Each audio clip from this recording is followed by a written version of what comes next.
everybody. You leaving? Good evening, everybody. And that for those of you following us on the county channel, thank you so much for streaming this. If for some reason you watch this and there's another one that's taking place prior to us, you can also go on our website and see the live stream. So we have multiple ways of streaming where people can watch without having to get in their cars and get here. We will start by the Pledge of Allegiance, followed by the invocation. Pledge allegiance to the flag of the United States of America and to the republic for which it stands, one nation, under God, indivisible, with liberty and justice for all. Mr. Wood. You would please bow your heads and pray with me. Heavenly Father, as we approach the holiday season, let us give thanks to the magnificent creations you place before us. Teach us not only to be thankful for the blessings you provide us individually, but to open our eyes to see the strangers in our community as our neighbors and to share our God-given talents and gifts with others. Teach us to provide random acts of kindness to those that need a helping hand, offer a kind word, or just take the time to listen and show them they matter. Gracious God, I ask you to bless Bluffton and remind us to remain tolerant, forgiving, and loving. Amen. Amen. Thank you, Councilman Wood. We are missing Councilman Frazier. She has personal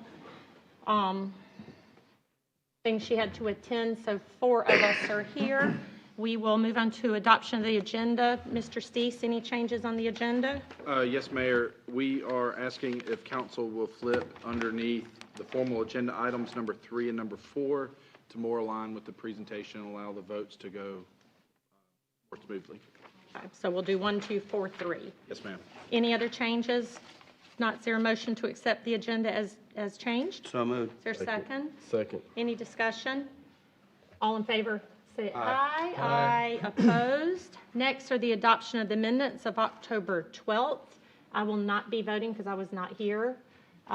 Any changes to those minutes? If they're accurate, is there a motion to accept? So moved. Is there a second? Second. Any discussion? All in favor say by saying aye. Aye. Aye. That's 3. Yes, I abstained. Okay. That's a majority. We have several presentations, celebrations, and recognitions, and we will briefly go over it. We have a very long agenda tonight. They're all very important, and they cannot be here this month, but hopefully, as we hear from our town manager, we'll get closer to having their presentations people here in person. But our student of the month is Nicholas Salina. He goes to Bluffton Elementary School. His trait was for acceptance. We will send him a certificate and a coin. And for those of y'all watching, this is a student that's picked out of over 12,000 students in our cluster from every single school in our public school district. And it's a character trait program that the school district put together. So Nicholas, congratulations. And we hope to see you one day and celebrate all you young people for just being good leaders in your schools. The next is a proclamation for a Smoke-Free and Vape-Free Awareness Month. We're partners with Low Country Alliance for Healthy Youth in Let's See 43 and so many other initiatives.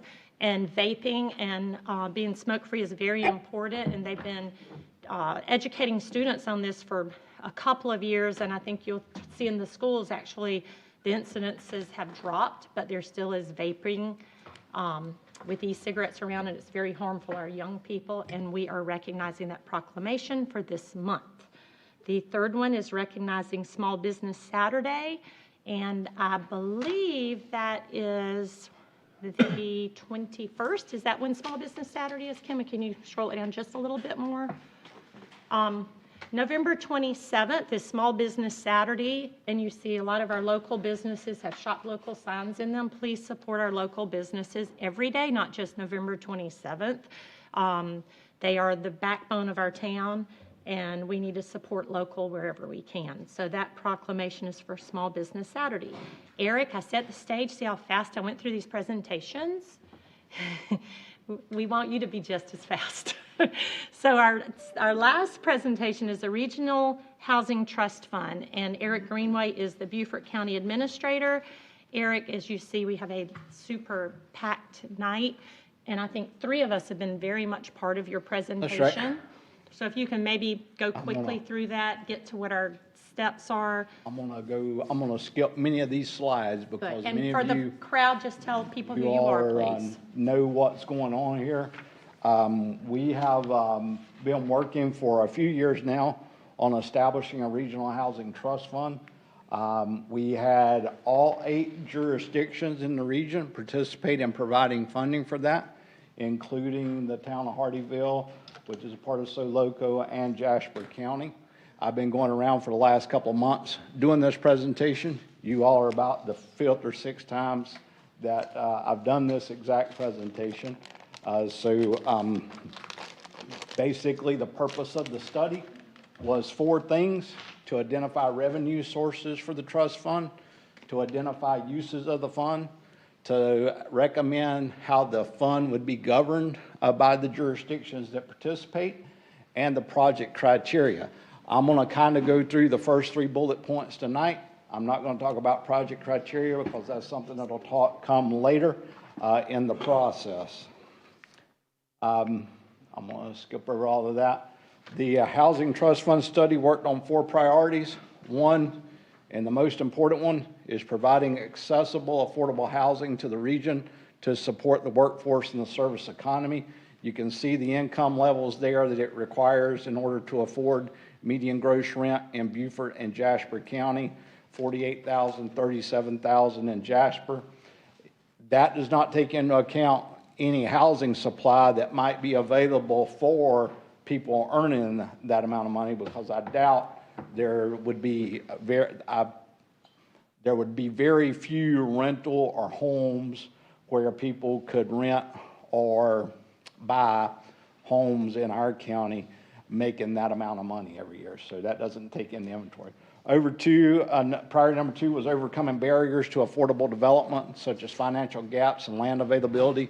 Big one, as you all have heard, is impact fees, utility cost, utility impact fees, and things like that. So the Regional Housing Trust Fund can assist in closing that gap.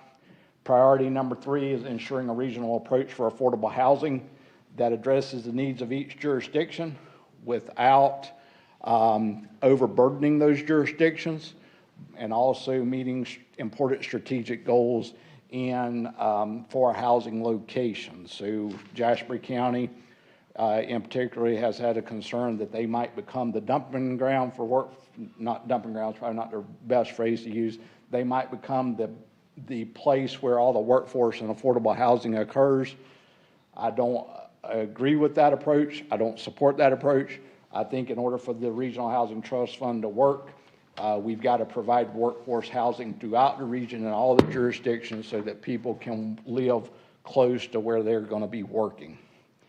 The 4th and 5th priorities, understanding the tools and resources available to Housing Trust Fund through state laws and regulations. And then 5, identifying a stable and reliable dedicated revenue source. So those were the 5 priorities that the study undertook, that the steering committee kind of guided the consultant on, and all of the reports and the study in its entirety goes through that in much more detail. Where I am here, because I'm skipping over slides. So this is the 3-year time frame right here that you see. You can see that a lot of things are going to be occurring in year 1, a lot of arrows going around other things and things like that. That's just a fancy way of saying there's going to be a lot of stuff happening at the same time. Most of that responsibility at this point, until we bring someone on board, will probably fall to the Sulka subcommittee that chaired and worked with the consultant and guided the consultant through the process along with the steering committee. And a lot of that will be my responsibility to make sure it happens. So step 1 is to fund the Regional Housing Trust Fund. That's what we're doing right now. We're going around asking the jurisdictions to participate in this. Commitment of public funding sources in the 4th quarter of 2021. That's where we are right now. 1st quarter of 2022 through quarter 3, formalized philanthropic partnerships, leveraging what the basis of the funding against additional money through philanthropic donations, staffing the new organization in Q2 of 2022, and then very robust and quick time frame here, begin accepting applications by the Q4 of next year. So by this time next year, we'll be wanting to start taking applications for the trust fund. So what we're asking for from each jurisdiction, and what I'm here to present to you all tonight, I'm going to show you a chart here in a moment that we'll have to talk about a little bit. We're asking each participating jurisdiction to dedicate 3% of their individual ARPA allocations to the Regional Housing Trust Fund in year one. And then from that point forward for years 2 and ongoing, allocate 500, a total annual contribution of 500,000 would be contributed based on the participating jurisdiction population share in that. So Bluffton would, as well as Beaufort County, would probably be carrying a lion's share of the funding in years 2 and beyond after we get through this initial year commitment that we're going to be asking you all to consider. So this is what it looks like. This is for the town of Bluffton. You notice that everyone else, that is not based on population there. It's just 3% of your ARPA funding. I don't really know enough about this to speak to this, but I think your ARPA funding has something to do with being an entitlement or non-entitlement community. So that's why your numbers seems to be lower than your population there, because I don't know that, I don't know what happened with your ARPA funding, but that might be something we'd need to talk to you all about, because a lot of the other jurisdictions, like, you know, why are we expected to pay this much money and Bluffton is getting away with that little amount of money? But we did our planning retreat with our council last week. I went over the 1.1 with them that the Beaufort County Council would be expected to contribute, and they support that. We will do that contribution, and we're programming that into our ARPA recommendations for the use of that money. So any questions about that at this point? Okay. And then we have to create a long-term strategy for securing a dedicated revenue source, because the only way the Housing Trust Fund will be successful will be if we have a dedicated revenue source to continually fund it so that they can keep projects moving and keep funding projects. We get a lot of questions right now in Beaufort County about, okay, affordable housing waivers for impact fees and things like that. There is not a reliable source for impact fee waivers. The county council sets aside money. When that money is used up, I have to go back to the county council and get them to set aside additional money. You certainly do not want to operate a regional housing trust fund based on that formula, so we need to come up with some year-to-year dedicated revenue source for that for it to remain healthy, viable, and sustainable.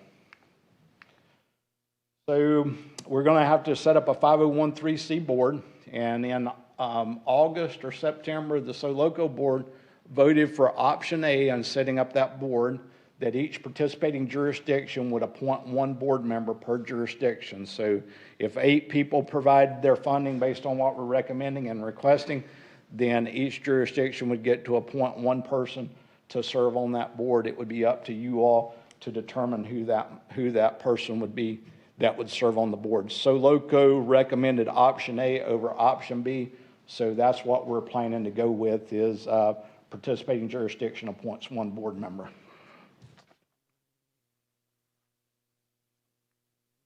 And then we have to staff the Regional Housing Trust Fund. Potentially, if we do it, there's 2 options with this. We can either develop our own organization and staff it. That means that we would have to hire an executive director and a project manager in the first 3 years to operate the Regional Housing Trust Fund, or we can enter into a relationship with someone that already operates Regional Housing Trust Funds. I have a meeting next Thursday, with a group that is operating the Greenville Regional Housing Trust Fund. They're interested in operating the Regional Housing Trust Fund here and establishing a presence here, and they've been hired to do some consulting work on affordable housing here in the region. So I'm going to talk to them to see what they might be able to do. If we can do that, then they will already have the staff available to hit the ground running on the operation of the Regional Housing Trust Fund. So this is the 3-year budget right here. It's about $256,000 first year, $261,000 second year, $268,000 the third year. And that is, again, you can see the rents there, travel insurance, professional services, and then most of that would be the salary and fringe benefits for the staff of the Regional Housing Trust Fund. If we stand up our own organization, now all of this gets probably a little cheaper if we use an existing organization and they're already, who already has the personnel and the people to stand it up. That has been a quick and down and dirty presentation. I'll be glad to answer any questions or receive any comments. Questions of council? I do.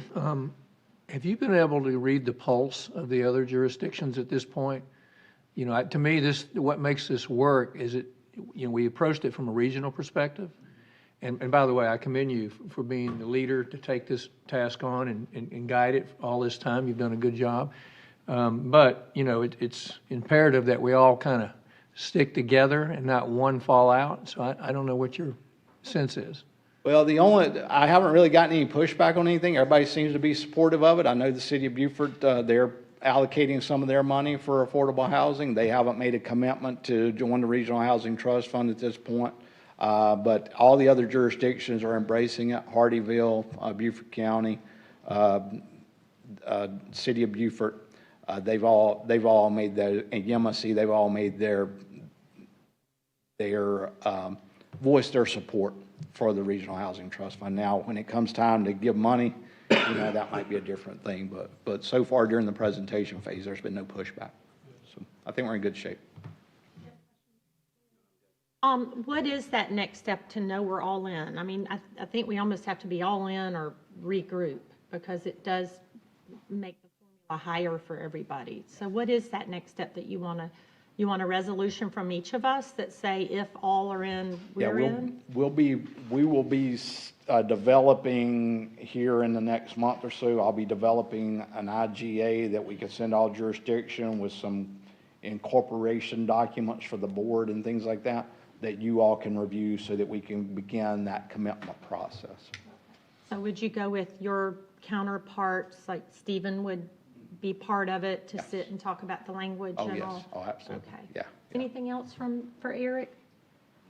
Thank you for this. This is going to be online. It's on our agenda. It's on the video, so you can really dive into it. But thank you, and thank you for being a little more brief. It's always a pleasure to visit with one of my favorite jurisdictions in the county. I know I'm probably not supposed to say that as county administrator, but anyway, you guys do a great job, and I appreciate working with you all. So thank you all very much. watching you. It was on TV. I will remember. Thank you, Eric, very much. We have public comment right now. We're still going into this transitioning from meeting remotely to getting back to some situation where we're all used to it, but right now we're still in this mode. So we're going to call people in when you speak, and I'll remind you, as come in, you'll need to leave 3 minutes, and we're going to be tight on it. Even Mayor McCracken, who's going to be the first one I'm calling because he's former mayor and this chambers is named after him, so I have the ability to make that decision to call him first. So Mayor McCracken, good evening. Name and address, 3 minutes. Please don't make me stop you, please. And members of council, I'm Emmett McCracken. I live at 58 Stock Farm Road. Kim, before my 3-minute start, I want to make an observation. You don't have to clarify it tonight, but it's interesting that we are in the lobby breathing on each other when we could be sitting in here breathing on each other, and I don't quite understand it. Yes, sir. But let me go on. About 22 or 23 years ago, when I was young, I was privileged to witness the development of the Palmetto Bluff Development Agreement. And during those discussions, a senior member of the Palmetto Bluff team developed the term, or often used the term, less is more. And that was in the context in such things as every waterfront lot need not have a dock, or every acre in Palmetto Bluff need not have a house. Indeed, he was very much in agreement with the 4,000 vested units for Palmetto Bluff. That was considerably less number of units that were discussed when they were pre-annexation, when they were talking to the county. Your current considerations of the dockside refueling and the secondary, or the dry dock storage, compels us again to consider the term less is more and reflect on why such facilities were not contemplated or sanctioned when the original development agreement was made. Further, we should recall the death of the Benny oyster beds in the Defusky area in the 1950s due to river pollution. And there are not many beds in the vicinity of this site, but a DNR interactive site shows that some of those beds that are there are indeed closed, and these facilities will do nothing to make that situation better. I ask your denial of this request and stick with the philosophy of less is more. Otherwise, we may wake up one morning and find further detriment to the fragile waterways and an erosion of our stewardship of this little corner of South Carolina. And indeed, it may prove to us much too late that more will prove to be worse. Thank you. McCracken. Jim Lawton. Thank you, Mayor. Jim Lawton, as you come up, please note the rules. It's 3 minutes, and we are going to keep it to that. Name and address, please, too, so we can have it for the record, sir. My name is Jim Lawton. I live at 52 Oyster Street. Hello, members, Town Council, Mayor Sulka. Thank you for the opportunity to speak. I respectfully submit 1,856 signatures from a petition started 3 weeks ago to bring attention to the proposed Palmetto Bluff amendments. In lieu of my own comments, I want to share other Bluftonians' views of the matters before you tonight. They speak for themselves. Isabella Reeves. The past 8 years of the Palmetto Bluff story are very sad and not in keeping with the original concept, the polar opposite of the original plan and the agreement with the town. Bluffton has lost its state of mind. To continue with this proposal would forever ruin the ecosystem that is critically to a healthy land, water, and people. Susmita Singh, it will destroy the reason we live in Palmetto Bluff. It is a sanctuary for everyone, and I hope the town of Bluffton will do the correct thing for the residents of Palmetto Bluff and neighborhoods around it. Charlie Tarvers, when I lived at Palmetto Bluff, I learned how special Long Island was and encouraged its protection, giving boat tours to the island and meeting with developers. Long Island, long and narrow, is visible for miles in every direction. Its development would have a devastating impact on the pristine viewshed, to say nothing of the environmental impact of surrounding marsh from runoff. If there is any part of Palmetto Bluff that should be considered sacred, it is Long Island. Cappy Pate, beautiful vistas, landscape, and river are why Bluffton is so enticing to so many. We must not overdevelop Bluffton or we'll lose all that is special. I am firmly opposed to this and urge town leaders to stop negotiating with developers whose sole purpose is to make money without regard for our natural landscapes. It's time to start holding them accountable to their original agreement. Christine Boget, Palmetto Bluff set itself apart by prioritizing that natural environment. Not only does this violate the original agreement, it sets the stage for death by 1,000 cuts. We need to consider all ramification, disappearing wildlife habitats, noise pollution, boat traffic, water quality, view sheds, and the health of the fisheries the May River sustains. Pamela Oliver, preserve the wildlife and beauty of this area. It is a Garden of Eden. It is the reason I moved here to finish my life surrounded by all this natural beauty. Thank you. Thank you, sir. Fran Bolin? Fran Bolin? Fran?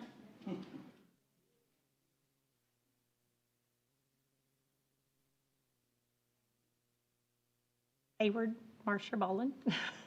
Good evening, Fran. I'm Fran Haywood Bolin. Bolin is really Bolin, the I'm way sorry. the other people pronounce it. But I apologize.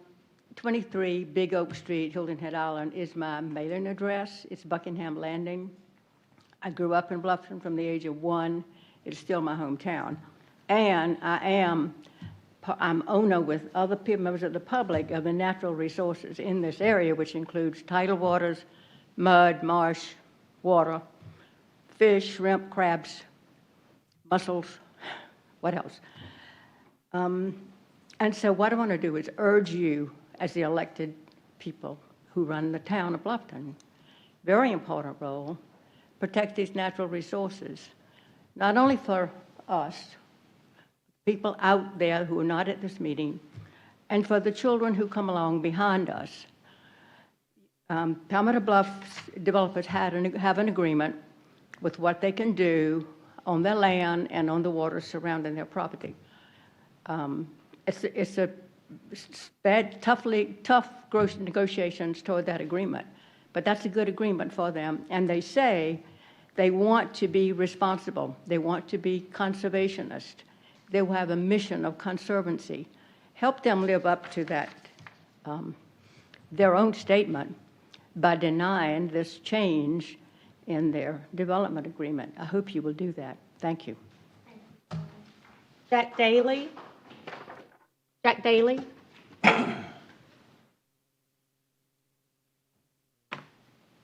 Name and address, please, sir, and you have 3 minutes. Jack Daly, 4 Myrtle Lane, and I also own a series of islands in marsh next to Palmetto Bluff. I'm very concerned about what they're planning. I've been out on those islands photographing birds, counting birds a number of times. I brought South Carolina Audubon with me, Beaufort County Open Land Trust, sent pictures to DNR, to Felicia Sanders to identify birds. And on the Audubon global priority list of birds, that's birds we'll never see, birds in Alaska, other hemispheres, 61 birds. We spotted 27 of those birds on that property, okay? It's a significant piece of habitat, okay? And it's irreplaceable, and it's very vital to those birds and other species. There's mink, otters, lots of things out there, okay? A fuel dock isn't going to help that. And fuel docks leak. They always leak. And to Mr. McCracken's point, in the 50s, there was an incursion of pollution from Savannah into those waters, killed the shellfish industry there. And if you look at the current DNR shellfish maps, the area where they want to put a marina is off limits for shellfish. And if you look at any other marina, those areas are off limit for collecting shellfish. Why? Because fuel docks inevitably leak. It's just the truth. So we have some pristine habitat, trying to restore all of it now, trying to get past the damaged part up the New River there, and a fuel dock is not going to help. And part of why it's pristine recovering is the next fuel dock is 8 miles away, okay? So let's think about that. And any boat can hold 8 miles worth of fuel, right? Any boat worth its salt can hold 8 miles. You don't have to refuel on site. So please deny that request. And also just logistically, when you look at the New River and how shallow it is and how dynamic the sandbars are and shift and how narrow it really is, 176 wet slips, that's bigger than Harbortown. That's a lot of boats in a narrow river that changes course, okay? And if you're considering the request for dry storage, I think you should consider trading some of those wet slips for dry storage. So if you want to offer them some dry storage slips to make up for wet slips, that would be acceptable because the river really can't handle that many wet slips, and that's more boats and oil and gas sitting in the water all year long. And most of the New Yorkers who live in Palmetto Bluff, they see their boat just a few times a year. It can be dry stacked. It doesn't have to stay in the water all year long. So please, that's pristine and priceless and irreplaceable habitat for a lot of species. Why put it at risk? We don't have to. There's plenty of fuel in all directions. And as a neighbor, I don't want to have years and years of issues and suits with Palmetto Bluff about damage done to the habitat. So please consider that and consider the wildlife there. Thank you. Thank you, Jack. Adam Goldstein. Adam Goldstein, again, 3 minutes. When you come up, please give your name and your address.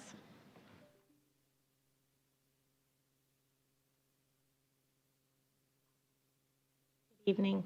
Good evening. My name's Adam Goldstein. I live at 14 Chalmers Street in Bluffton. I'm here because I have concerns over the watershed department that you've recently formed concerning not only fees but enforcement of it. I'm a local builder. I probably have 9 or 10 houses under construction now in the town of Bluffton alone. The fees have become very excessive, and I'll give you examples. An average house a year ago, prior to COVID, was taking about 4 months to build. Now we're at about 8 or 9 months to build. We're getting hit with a fee of $150 per month, and you put it up front, and there's one instance where I put 6 months up front, $1,050, and I finished in 4 months. Well, nobody ever came and brought me the $300 back. But the day you go over that 6 months, you get a fee of $150, or they shut you down. And that's happened on more occasions than once for me. I had an occasion just recently, my time was up and I needed another 3 days to finish. So I submit and say, look, I have 3 days to finish. I'll have my landscape in, everything will be done. I get a bill for $150 and a fine because I had a pile of dirt in the yard that was there for the landscaping, but it was there for over 14 days. So it's getting to be a very, very big concern for me. And I've gone through the chains and they led me to you guys today because everybody's saying, well, this is the guidelines you put down, they're following them. But the enforcement is out of control. It's probably about 3 weeks ago now. I have a site in Hampton Lakes that I'm doing. I had a dumpster removed, and it was raining when the dumpster was removed at 11 o'clock in the morning. The dumpster wasn't even back yet, and the enforcer showed up at 12 o'clock. Said, well, the site had mud on the street. Well, of course it did. A dumpster just got pulled and hasn't been brought back yet. That happens during the course of every job. You make a mess, you clean it up. By the end of the day, it's cleaned up. In fact, by 1:30, the dumpster was back and the road was clean. And I didn't know the inspection happened because they do them at random. The inspection took place at 12. I told them when I got the fine in the mail, I got a $150 fine emailed to me. I said, look, I said, the dumpster got picked up an hour before you. There's extenuating circumstances to everything. And the standard response you get is, at the time of inspection, you were in fault. And I said, but it just happened. By the end of the day, it was clean. I didn't even know you were there and it was clean. If you came back and looked, you would have known it was clean. Nope, I went through the chains with this, and this is just one instance. It's happened. Sorry. Thank you. No, that's fine. If Stephen has your email, I think the two of y'all can connect and meet and Yeah, I discuss do that. I do have answers that'll fix the problem. good. That we'll get our town manager or the appropriate person. Thank you, sir. Bill Bowers. Mr. Bowers, name, address, 3 minutes. Thank you, sir. Bill Bowers, 11 Ulmer Drive. First, I'd like to thank council and town staff for the devotion for this town. And I speak tonight on a matter of trust, spelled T-R-U-S-T. It's a matter of trust.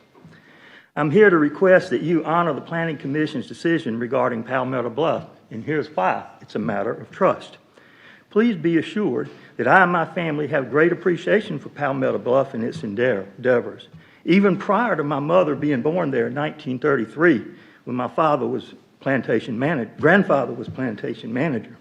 We welcome the new owners and sincerely hope their stewardship will respect all the things mentioned by the really distinguished speakers here tonight. But I must report on what I observed from Palmetto Bluff's current voting practices. Palmetto Bluff currently operates magnificent motor yachts in a disrespectful, harmful, unsafe, and unlawful manner. They pass too close to boats, people, docks, and leave destruction in their ridiculously large wakes. In contrast, law-abiding citizens are forced to move boats to safer areas, repair docks, due to their reckless and unlawful operation of their motor yachts. It is therefore with respect for this council that I make two requests. One, Palmetto Bluff marine proposals be rejected outright. And two, existing agreements rescinded until such time Palmetto Bluff demonstrates safe, respectful, and lawful operation of its motor yachts. I would appreciate acceptance of these remarks and forward to all appropriate commissions, commissioners, agencies, and committees with respect to state government, etc., concerned with improving their aspirations. Finally, let me explain the relevance. If we are unable to expect respectful, lawful operation of boats, how on earth can we expect respectful compliance with the civil private agreement, which, as we see this week and would expect in the future, are really not agreements. In their view, they're incremental steps in continuing in a direction that the citizens of this area are highly suspect and concerned over their impact on our environment and our way of life. Thank you. It looks like my time is gone. It's got 14 more seconds. 13, 12, thank you. And thank you for your service at a state level. Oh, thank you. Well. I never thought I'd be at another public meeting, but. That's okay. Is it better back there or over here? Because you've been on both sides. It's easier to complain. Thank you, Bill. Jane Hester.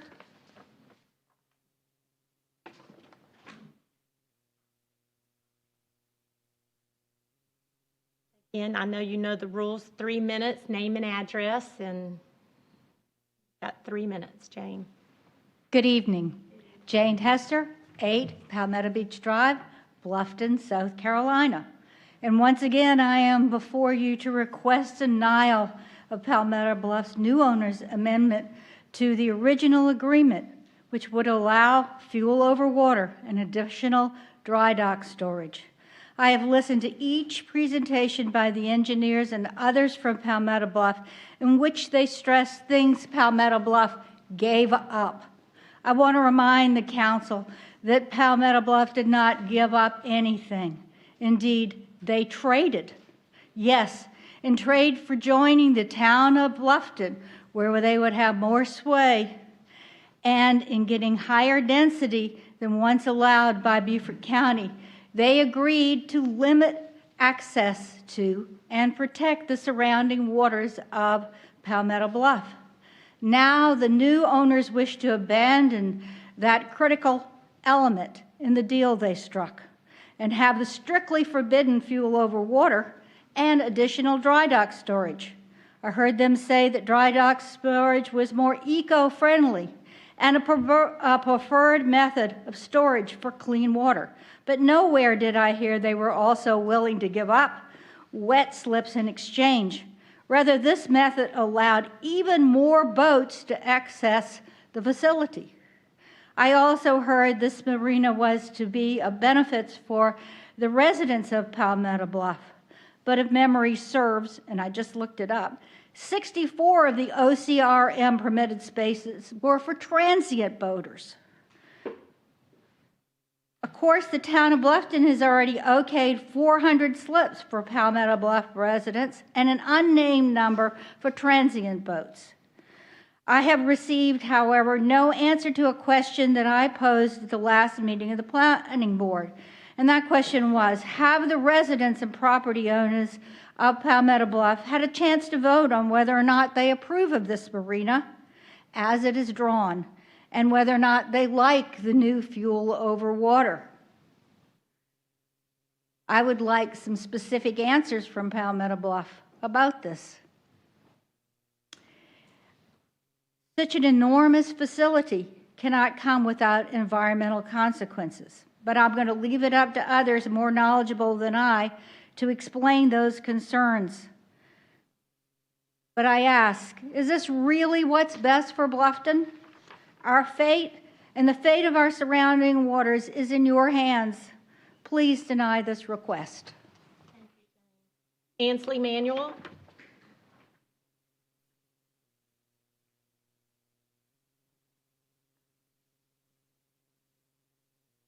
Name and address, Ansley, for the record. We know you in 3 minutes. Good evening. Good evening. Ansley Manuel, 104 Pritchard Street. Good evening, Mayor Sulka and the rest of the council. Pleasure to speak tonight. I did email you all. I'm hoping you got the email, but basically it was to advise you all to revisit the original agreement and look at the Second Amendment and revisit old newspaper articles about the annexation, because again, the deal was they were getting it to be annexed, and the original agreement, the town was allowing a higher density in exchange for limited dockage and waterside activities. I'd like to first go into the gasoline, fuel over water, because one of the things that the developers have been saying is, well, boats would have to go 8 miles to get their nearest fuel. But that's not so. They have the right to build a fuel facility inland near the marina. So to me, it seems like the only boats that are being prohibited from fueling, we'll say without easy fueling, are maybe yachts, because the rest of us Bluftonians, we know what it's like to have to go to the gas station, fuel up, and then put our boats in. So that's not what's being limited in this request. They do have the right to get fuel near the marina. It just has to be on the landward side. Secondly, there was some discussion in the Planning Commission about the second dry stack facility. Perhaps there was some trade-off there, maybe taking some of the boat slips and allowing the second dry stack in an effort to get boats off the water. I would just say, if you all are going to entertain that, you need to stick to what is going to be permitted by the state, because the state came back with the last permit, I think it was 187 boat slips. That's far less than 400. So I just think the percentage number isn't the number you need to go by if you're going to consider that. It has to be what they're going to be permitted to have by the state regulators. Thank you for your time. Jesse White.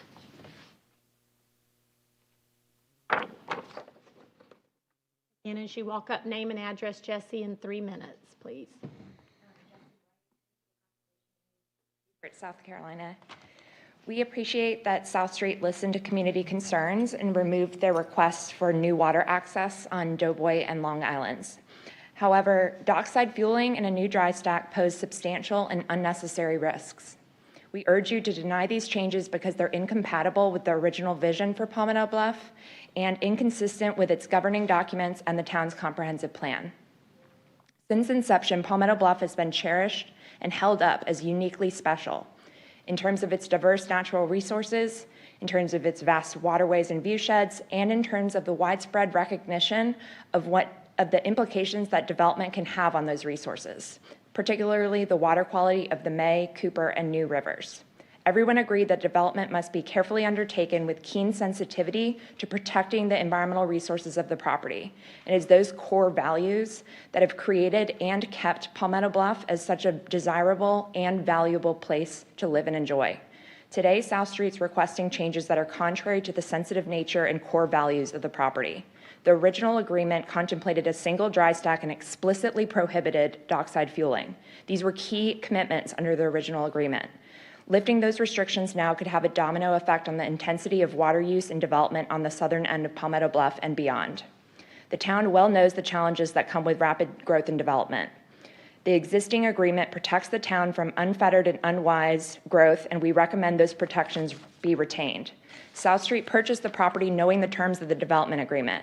They should not be permitted to make changes now that are solely for private gain at the expense of public resources. A new dry stack and dockside fueling pose significant risks to water quality and threaten irreparable damage to the pristine and highly unique New River estuary. While a marina at Big House Anson has long been part of the plans, dockside fueling and a new dry stack were never part of those plans, and they're not authorized under the existing DHEC permit. We have confirmed with DHEC officials that changes would require the application to go back out on public notice. This is because dockside fueling and a new dry stack are more intense water uses that come with more significant environmental impacts. A new assessment is warranted and required. The size and scale of the marina contemplated by South Street is inappropriate within the context of this ecologically valuable landscape. In addition, at least 5 deep-water marinas with dockside fueling already exist on nearby Hilton Head. We also have concerns that a major marina will inevitably lead to dredging of the New River due to limited navigability at mid to low tide and a desire to target large vessels from the intercoastal waterway. Approving these changes will undermine the integrity and values that define Palmetto Bluff as a high-quality, environmentally sensitive community. We urge you to uphold the spirit and intent of the original agreement and deny these requests. Thank you very much. Thank you. Foster Thorpe. Foster Thorpe. Calling once. Foster Thorpe. Calling twice. We will call him at the end. Eric Sutherland. Mr. Sutherland, if you give your name and address, and you have 3 minutes. Everybody. Good evening. Eric Sutherland, 155 Stallings Island Street on Palmetto Bluff. Dear members of the Town Council, your judgment and responsibilities here are great. Your guidance for needed and thoughtful development, coupled with the protection of the natural heritage that has blessed Bluffton for the future generations, is a heavy task. At the last meeting, which I attended, and you have been given over the last several weeks, hundreds of pages of documents from South Street Partners to approve various amendments without clarification and transparency to a great degree. If you were confused through all that, we were too. I've lived here for 3 years, owned property here for 14 years. At the last meeting, the Planning Commission voted 4-0.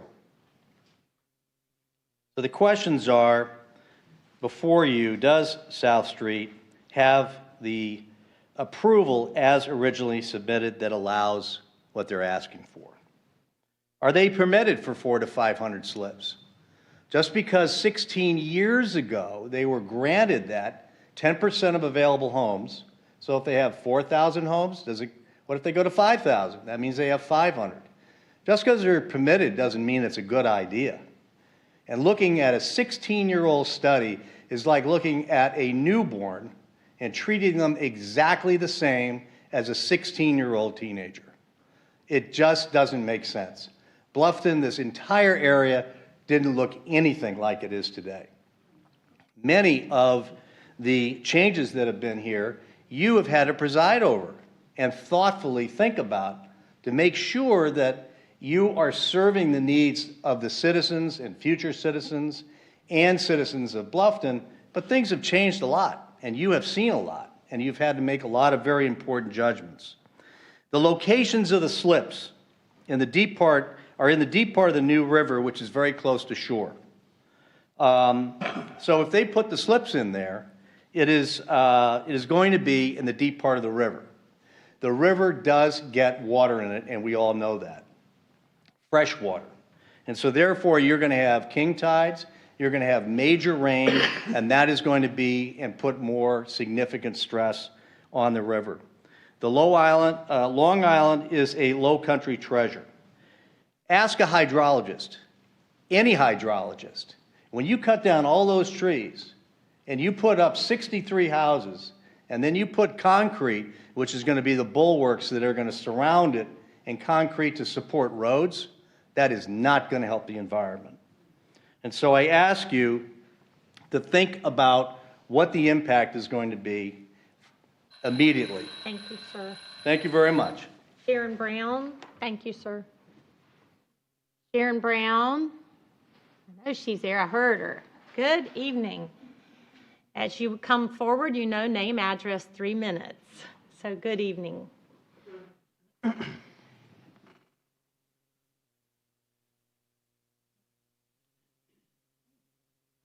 Good evening, Town Council members.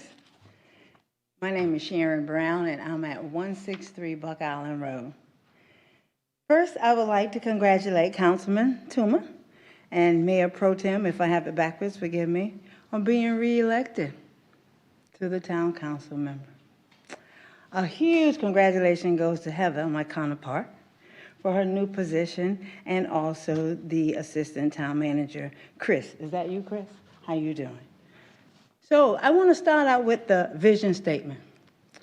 Bluffton, the heart of the Low Country, a town that appreciates the past, focuses on today, and is planning together for a greater future.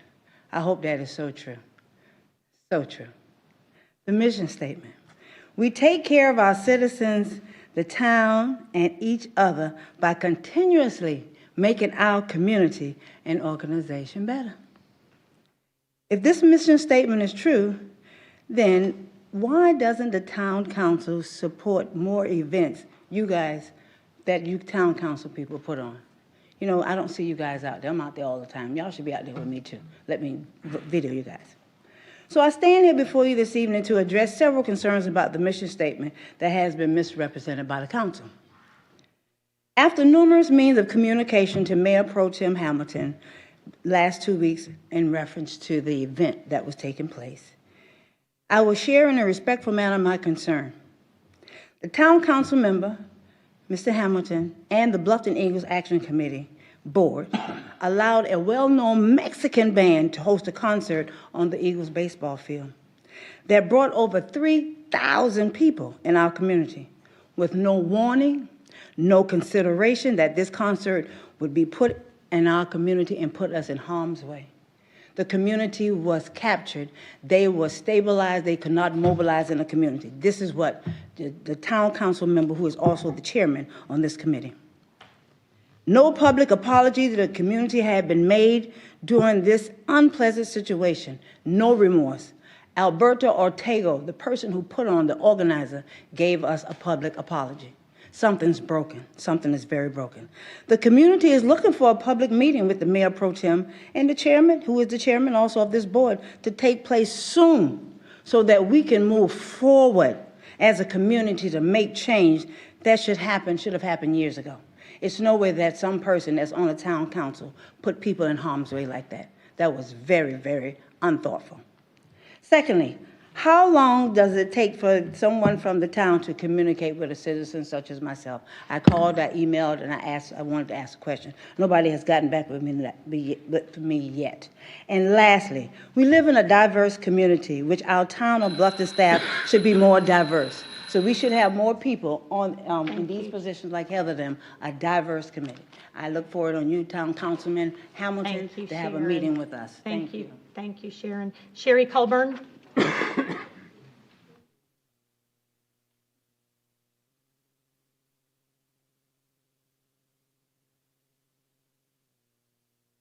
Good to see you, Sherry. Name and address, please, ma'am. Sherry Colburn, 82 Boundary Street, Old Town, 48 years. Congratulations on your reelection.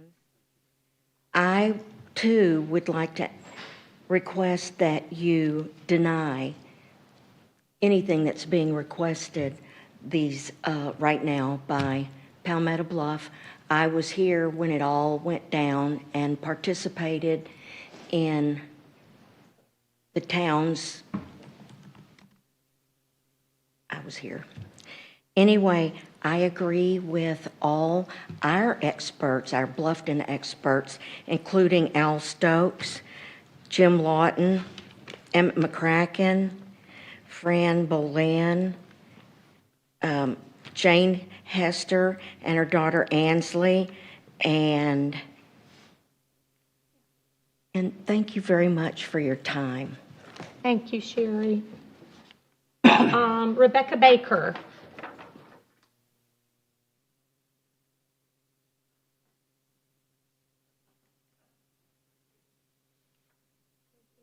Baker, name, address, you have 3 minutes. Thank you, ma'am. Thank you. I'm Rebecca Baker. My husband, Crawford Baker, is out there. We live on 8 Palmetto Point, which is Pine Island in Bluffton.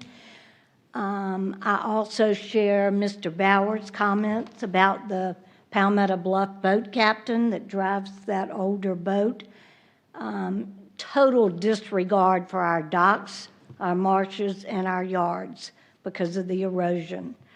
I also attended the planning meeting, and one of the comments that one of the proponents stated was having the fuel dock would be a plus to keeping traffic lower in the May River because they can get fuel in the New River.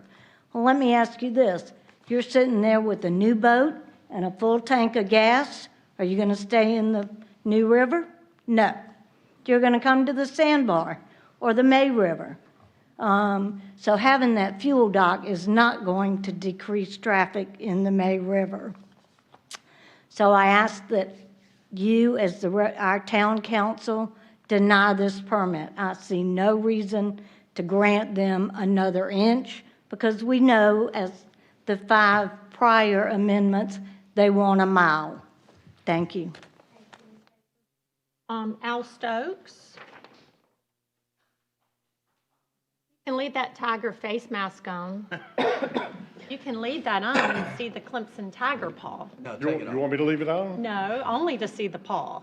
Okay. You can hold it up. I want you to see I didn't have anything recorded that you could see my mouth moving. Oh, no, you're fine. Take out name and address, Al, and then 3 minutes. Al Stokes, 207 Sawmill Creek Road, Bluffton. It's a pleasure to be here today and talk on behalf of the estuaries here in Beaufort County. I'm a real advocate for the health of our water systems, and therefore I oppose Palmetto Bluff's marina's changes to the development protocols. I've been here for 45 years, and all my professional career I've dedicated to water quality and our fisheries and our resources that we have here. When I first moved here, there were 60,000 people, and now there's, close to 200,000 people, and we've seen changes, in water quality, primarily from stormwater and things like that, which really disturb me. Also, I believe that the waters belong to the public, not to someone who wants to build a marina and put a fuel station, which could absolutely jeopardize water quality. There's some recent studies that just came out of Charleston looking at heavy development, runoff, stormwater, contaminants, waste treatment, failures, sewage, leaks, things like that.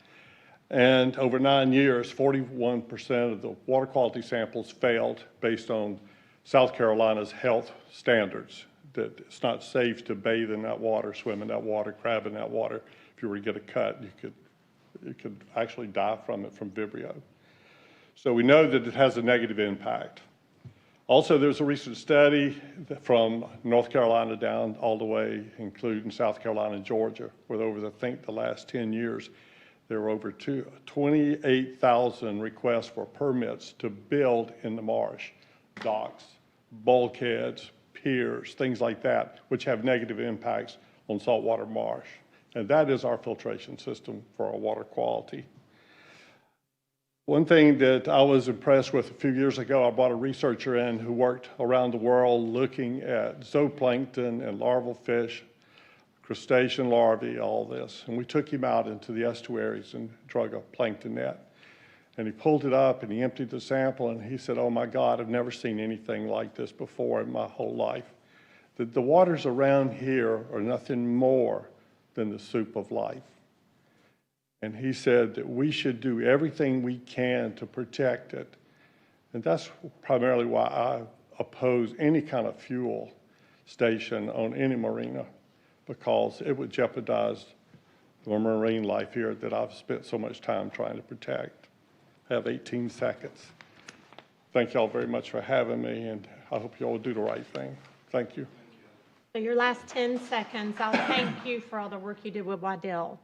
And I think you're too young to retire. And so- I'm also on the May River Vape. Stormwater. I was going to thank you for Okay. that, too. Thank y'all for the pay raise. I really appreciate it. Wasn't that great? I know.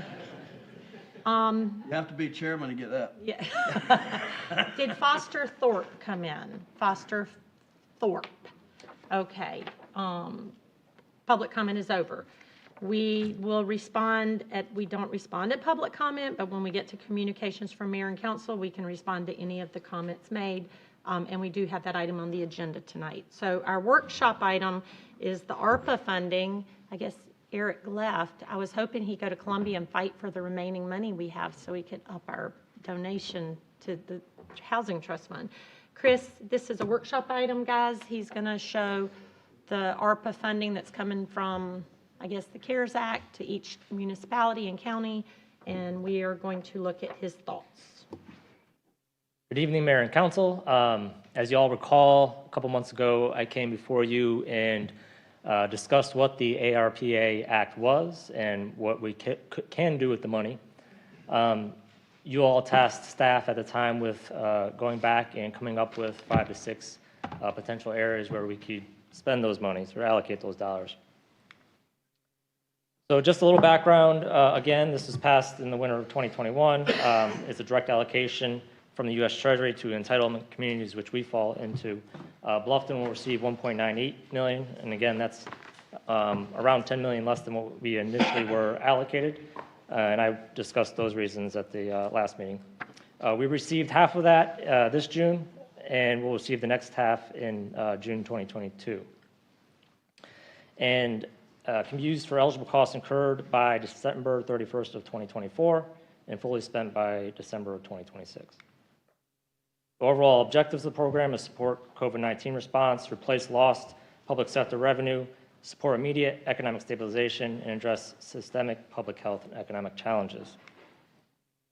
Again, these briefly, the allowable uses, these are the categories they fall in. So replace lost revenue, support public health response, water and sewer infrastructure, broadband, address the negative economic impacts, equity-focused services, and premium pay for government workers.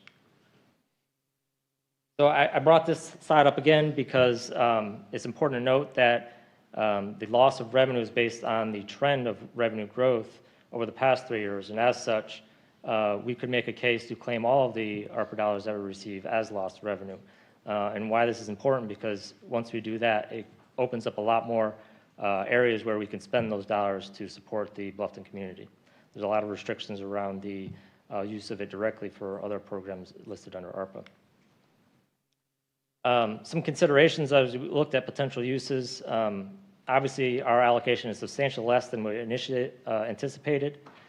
The state, we approached the state about making up the difference from their ARPA dollars, and that's still uncertain. We have not gotten a response to how that's going to go yet, so we could still get some additional funding, and we could not. We're not sure where that stands right now. Using lost revenue criteria opens up a significant level of flexibility, as I discussed.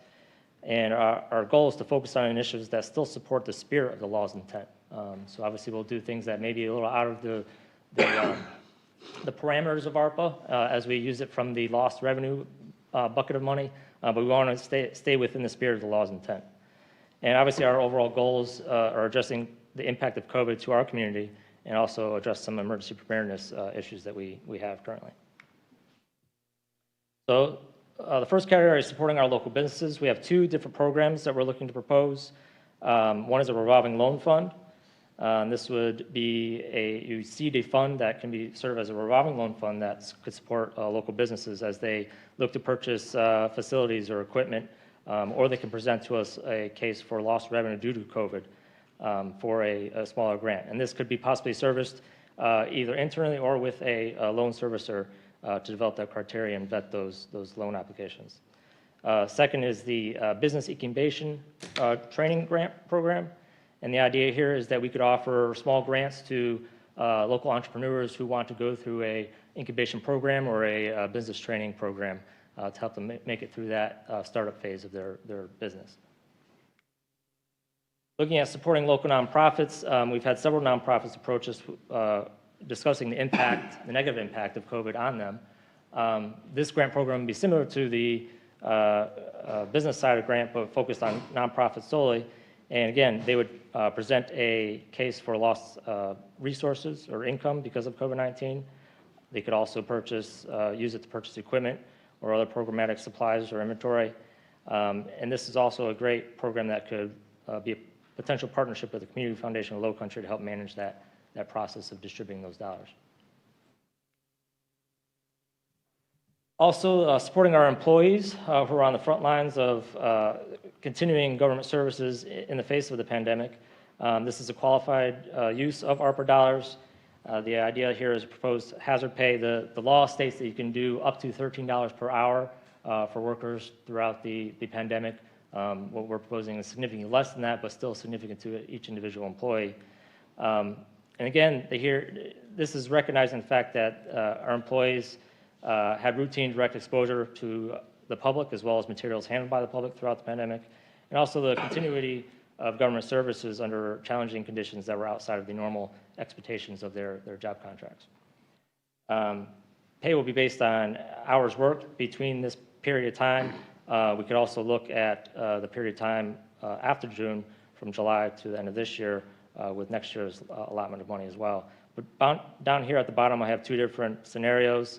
The idea here is you kind of scale the bonus pay. Foreign officers obviously are on the front lines of protecting our community in spite of the ongoing pandemic.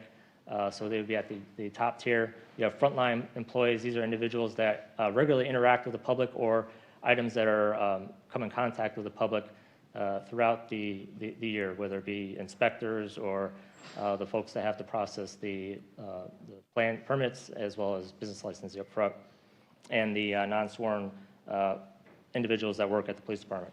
And then you have the support employees at the bottom tier, these individuals that may not regularly interact with the public on an ongoing basis, but they're put in difficult, challenging positions to continue government services in unique ways. And so on the left-hand side, we have a proposal that is a little bit more. It costs about $500,000 of the ARPA dollars, and then a lower dollar threshold on the right-hand side that would be a little bit less. And we can look at this in various different ways, but these are just a couple options for you. Supporting affordable housing, as Eric discussed earlier, the Housing Trust Fund, we would like to include the funding for the first and second year in that, possibly the third year as well. Obviously, our funding is significantly less than what was initially planned and significantly less than our peer governments around us, which is why the initial seed amount is so much less, which he talked about in his presentation. Also, we have a affordable housing public-private partnership that is ongoing that we're still in negotiations about, but given the rising construction costs, there's potential for a need of additional dollars to help support that project. And finally, emergency preparedness. We have an aging generator at the Emergency Operations Center. I believe it's over a decade old, and it doesn't currently power the entire facility if the power should go out.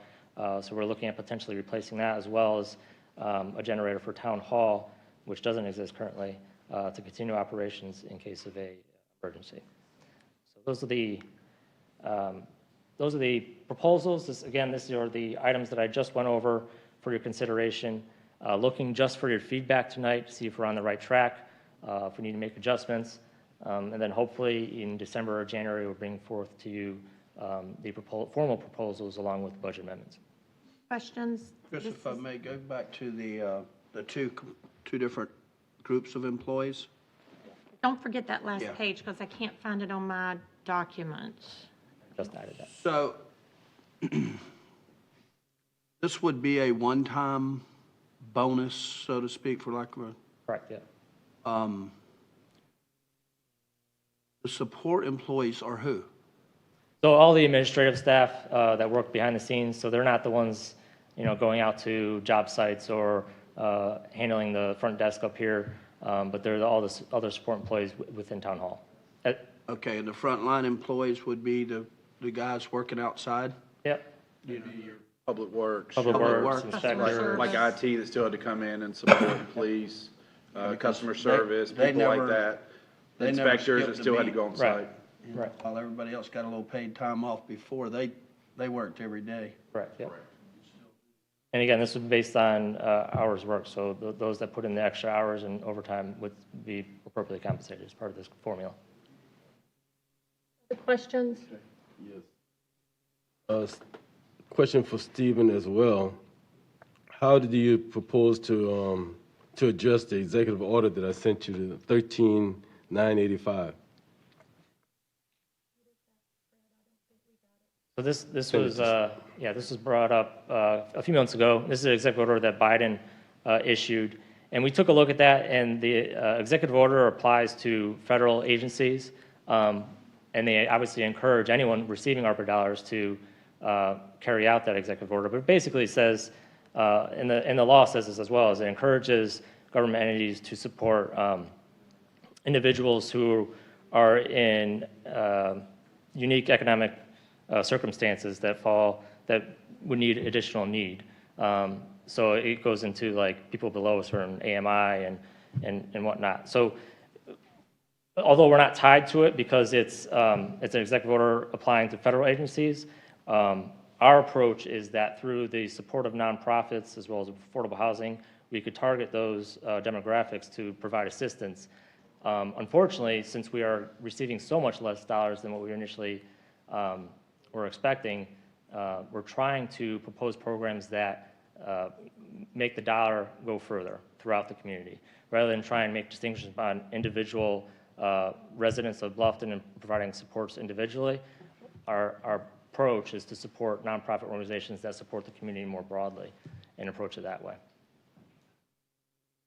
Is there any room to change that perspective? Because you only put up one, I think it was Community Foundation, and there's many other.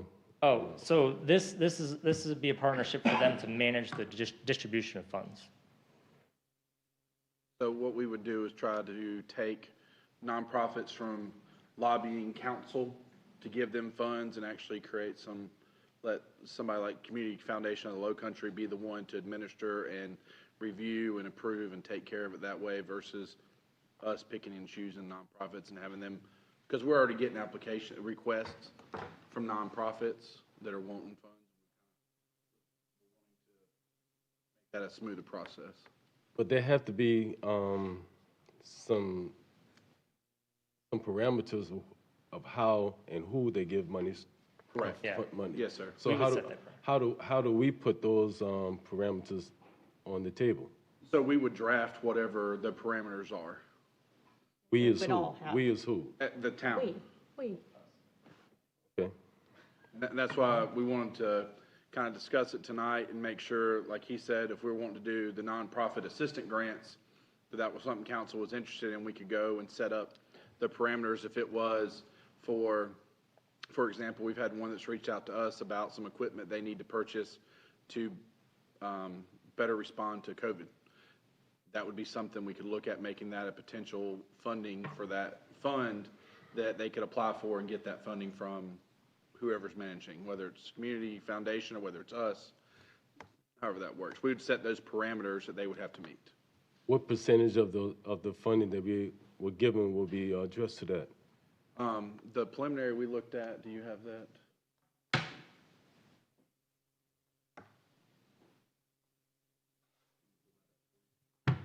While he's looking for that, what would would that be only for nonprofits within the town of Bluffton? Yes, sir. Correct, yeah. That would help, I would think that would help residents in the town of Bluffton, because we have nonprofits that scatter through the county. So your idea would be to vet it with us at a workshop of some sort to figure out what those real parameters are to ensure they're going to go back to our residents, not out of town. Correct. We would put those parameters together and come back to council and make sure that, like he said, when we bring you something more formal, if this is direction council's wanting to go, we would put more parameters in place, those guidelines, and then bring them back to council to amend, make sure you're good with before we adopt and move forward. While he's looking that, are you close? I can see if Dan had a question. Did you have anything? Yeah, I Dan? wanted, and I think you made mention, Chris, for the Regional Housing Trust Fund, you mentioned funding for year 1 and 2 years? Yeah. Which is wise, I think. I made that note to suggest that.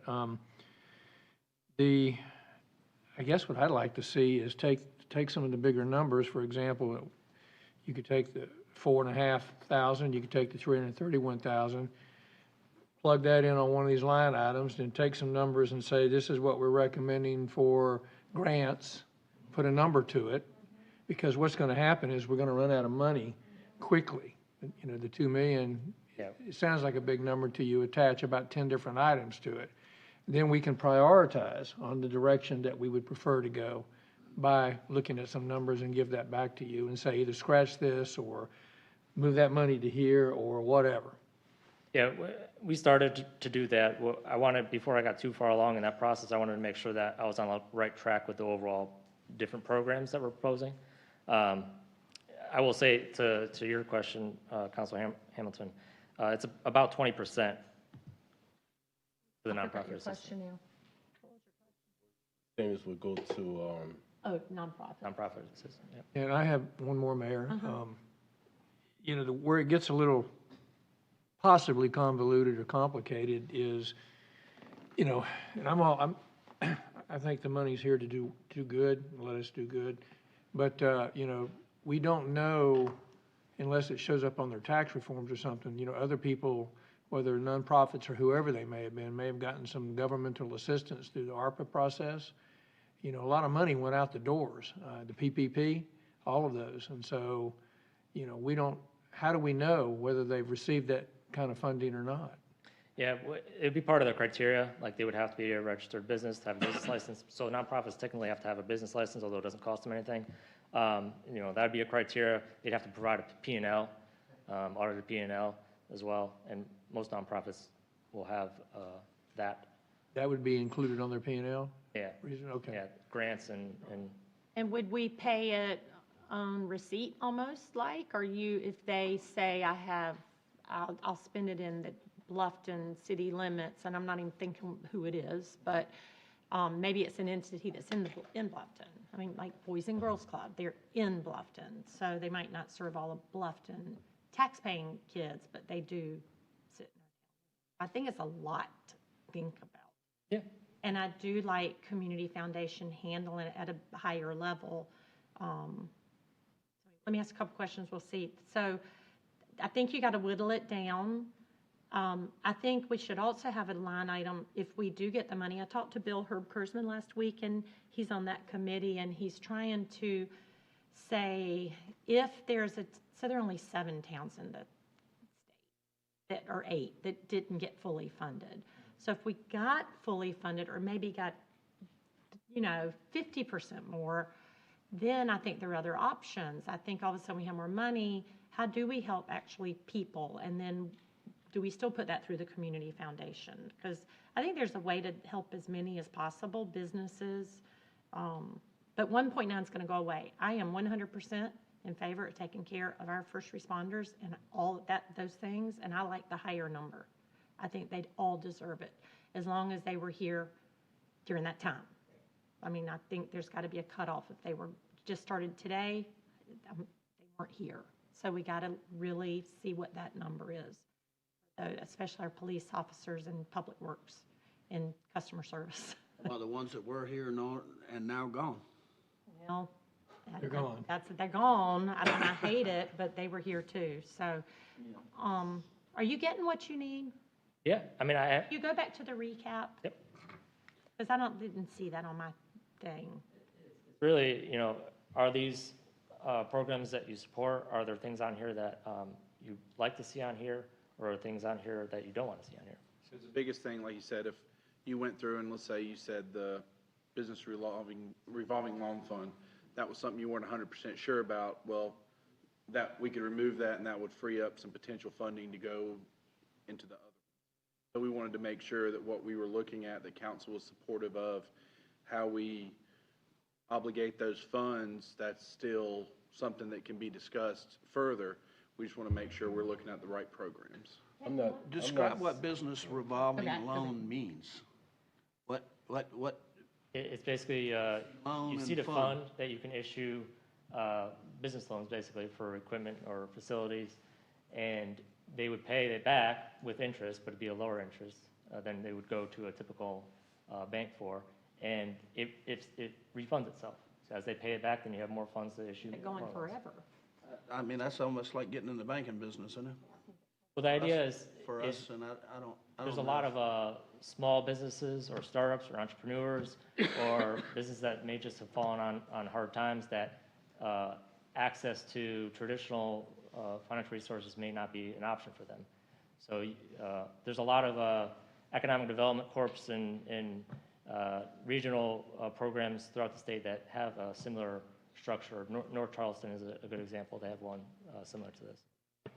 You know, with all grants, which we noticed with 4th Street, have a spider web of strings. And I'd hate, and I know how hard it was to get that 4th Street done. And I would do it all over again. Maybe no one, at least you know what you get into. Don't put something that's going to cause y'all to be so focused on this amount of money. And I don't know where can we put it that really makes a difference. Generators.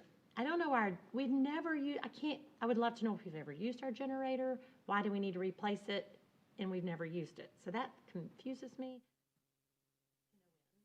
Well, there's two reasons. I mean, it's over a decade old. I don't know the exact condition of it, but also it currently doesn't power the entire building. So if we had a major power outage during a hurricane or whatnot, there'd only be certain things that would still power within the Look into that. If we're replacing a generator we never used, Well, you could like a 50-year warranty on it. still bring it back through capital expenditures in the budget if you wanted to. Yeah, correct. And another option we're considering is if we replaced that, then we could use that generator here at Town Hall. We're looking at several different scenarios, and we're getting estimates currently. We just don't have them yet. Why don't we, let me make a suggestion. Why don't we scratch that one item and let it come back through the budget process? I do think. You might need to scratch the first item too, because I'm with Larry. I don't think we need to be in the loaning business. Go give somebody something, that's fine, but. Okay, well, there you go. You have one. Are you happy with the other 5 options? And he can start putting dollars to that, so we can really see it. So, because I've really only calculated the Housing Trust Fund, and truly, I think we all have to be in on that. Like, we're all in or we're not in. And the hazard pay bonus.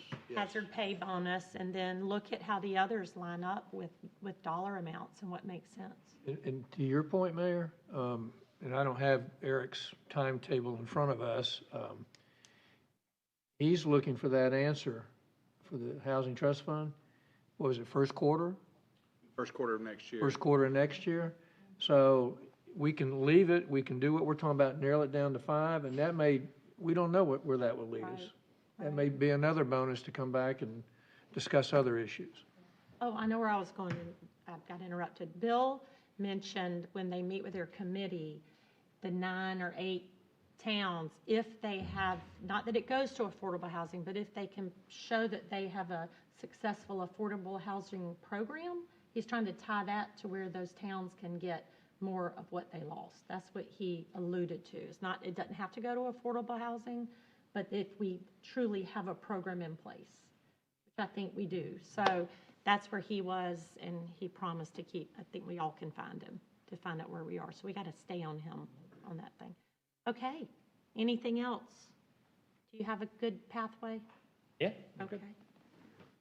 Super, thank you very much. Thank you. Communications from mayor and council, I'll look to the left. Anything? I'll look to the right. Yes.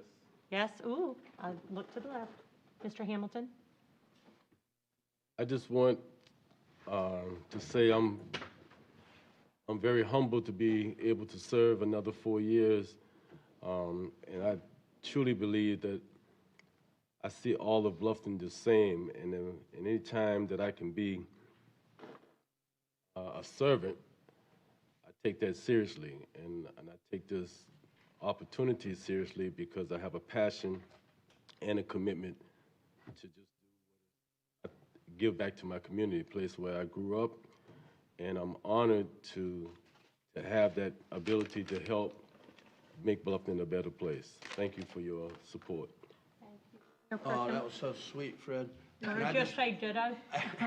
Yeah, I'll say ditto to what Fred said. When the, after election night, and I think it was the Island Packet, one of the papers called me, and I just about ready to go to sleep. And I said, yeah, I'm very honored and humbled by the amount of people that came out to vote, and the ones that trusted me enough to do what I'm doing here tonight.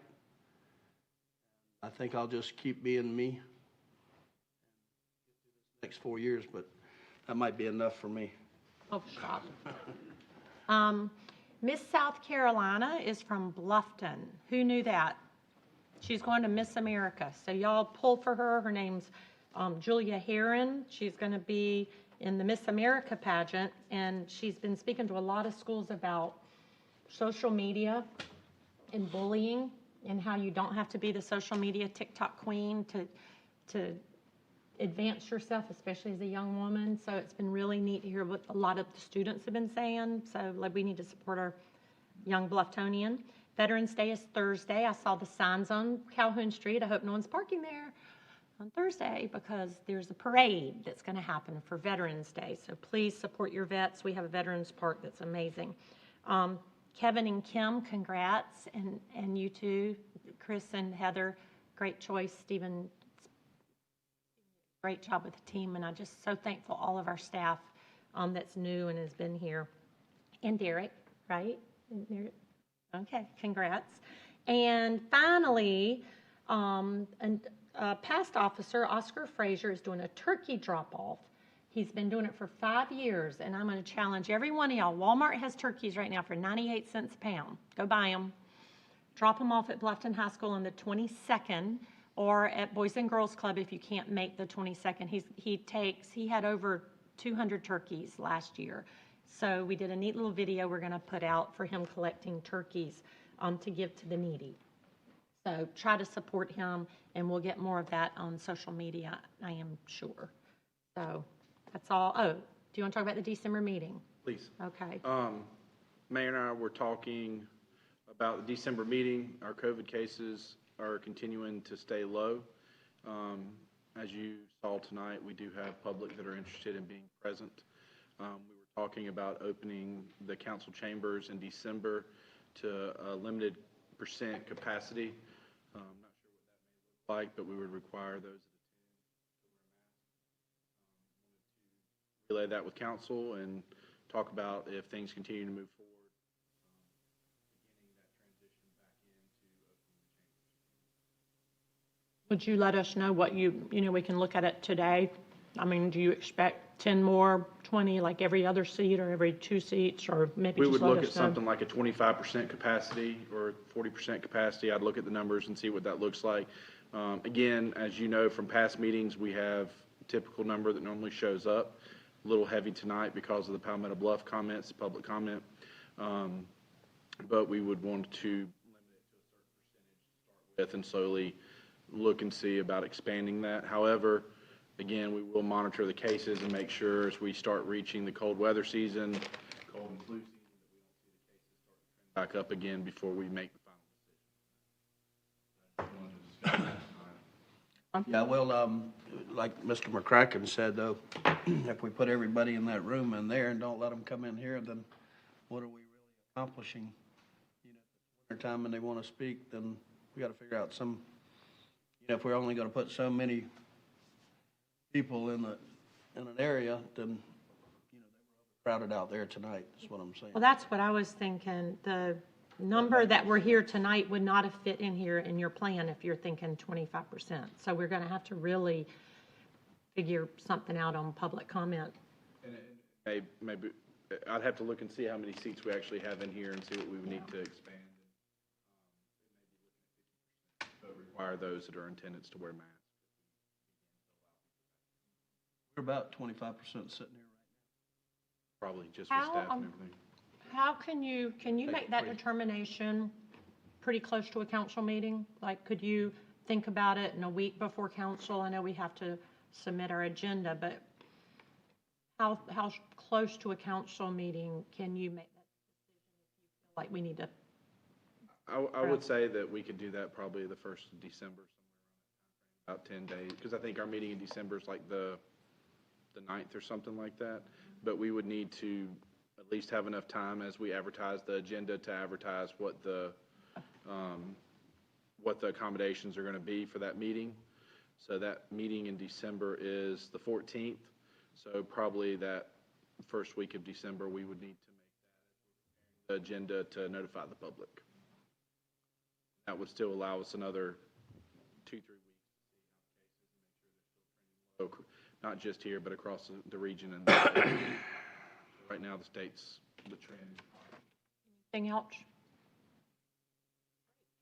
Formal items. We have the very first one is the consideration of an ordinance amending the Town of Bluffton's Code of Ordinances, Chapter 23, Article 2, Section 22, Article 3, Section 318, and Section 325, Article 4. You just don't shorten these things, Kevin. Section 4.2, Section 4.4, Article 6, Section 6.3, Article 9, Section 9.2. Those are all terms and definitions. We are going through a lot of historic preservation changes in our UDO. These are first readings, and we workshopped it about a month ago. Yes, ma'am. So the first three items, and as you know, obviously with the amendment to the agenda, so on your sheets on there, it's items 1, 2, and then 4, which is You actually want to go through 3. all of that? Well, the presentation will have all three. I'm going to go through all 3 of them at the same time, and at the end, we'll have 3 separate votes. So I've kind of broken it down, 1 presentation, 3 items, 3 votes. Does that help with minutes, Kim, or do I need to read through all of that he's about to discuss? Should I read the 3 items on the agenda? Okay. No. Okay. Make sure. We just want to make sure we're very thorough. We're ready. Okay. All right. Good evening, Madam Mayor and Town Council. As you just stated, there are multiple sections that we have this evening that we're going through. A lot of these items we've actually presented to you at that workshop back in October. So I'm going to provide a very high-level review of this, and if you have specific questions about any one of the items, I do have the text available that we can look at it. So the 3 items that we're going over is the terms and definitions, the contributing structure designation, and then the proactive preservation. Again, this is all related to the strategic plan for the FY 21-22 for historic preservation initiatives, where we talk about the alignment of the local and national district, proactive preservation, financial incentives, which we will be discussing the Bailey Bill soon, and in December we'll be bringing back the incentive program that we discussed at the workshop. We're also talking about the process of designating contributing structures and resources. Again, this is just for just kind of get you in the right mindset. The color orange is the national district that we have in place that was established in 1996. And then in green is the local district, which was established in 2007. So for the terms and definitions, I've highlighted here in blue the new items.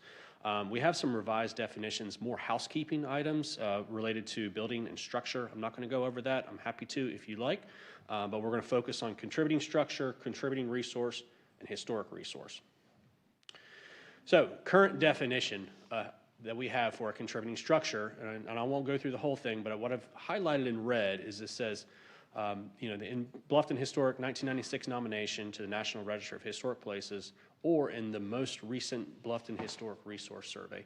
And as you remember at the workshop when we talked about this, is that statement right there, it means that any historic resource survey, which we have one that we will be presenting in December, once that is adopted, technically every building that's surveyed would be classified as a contributing structure.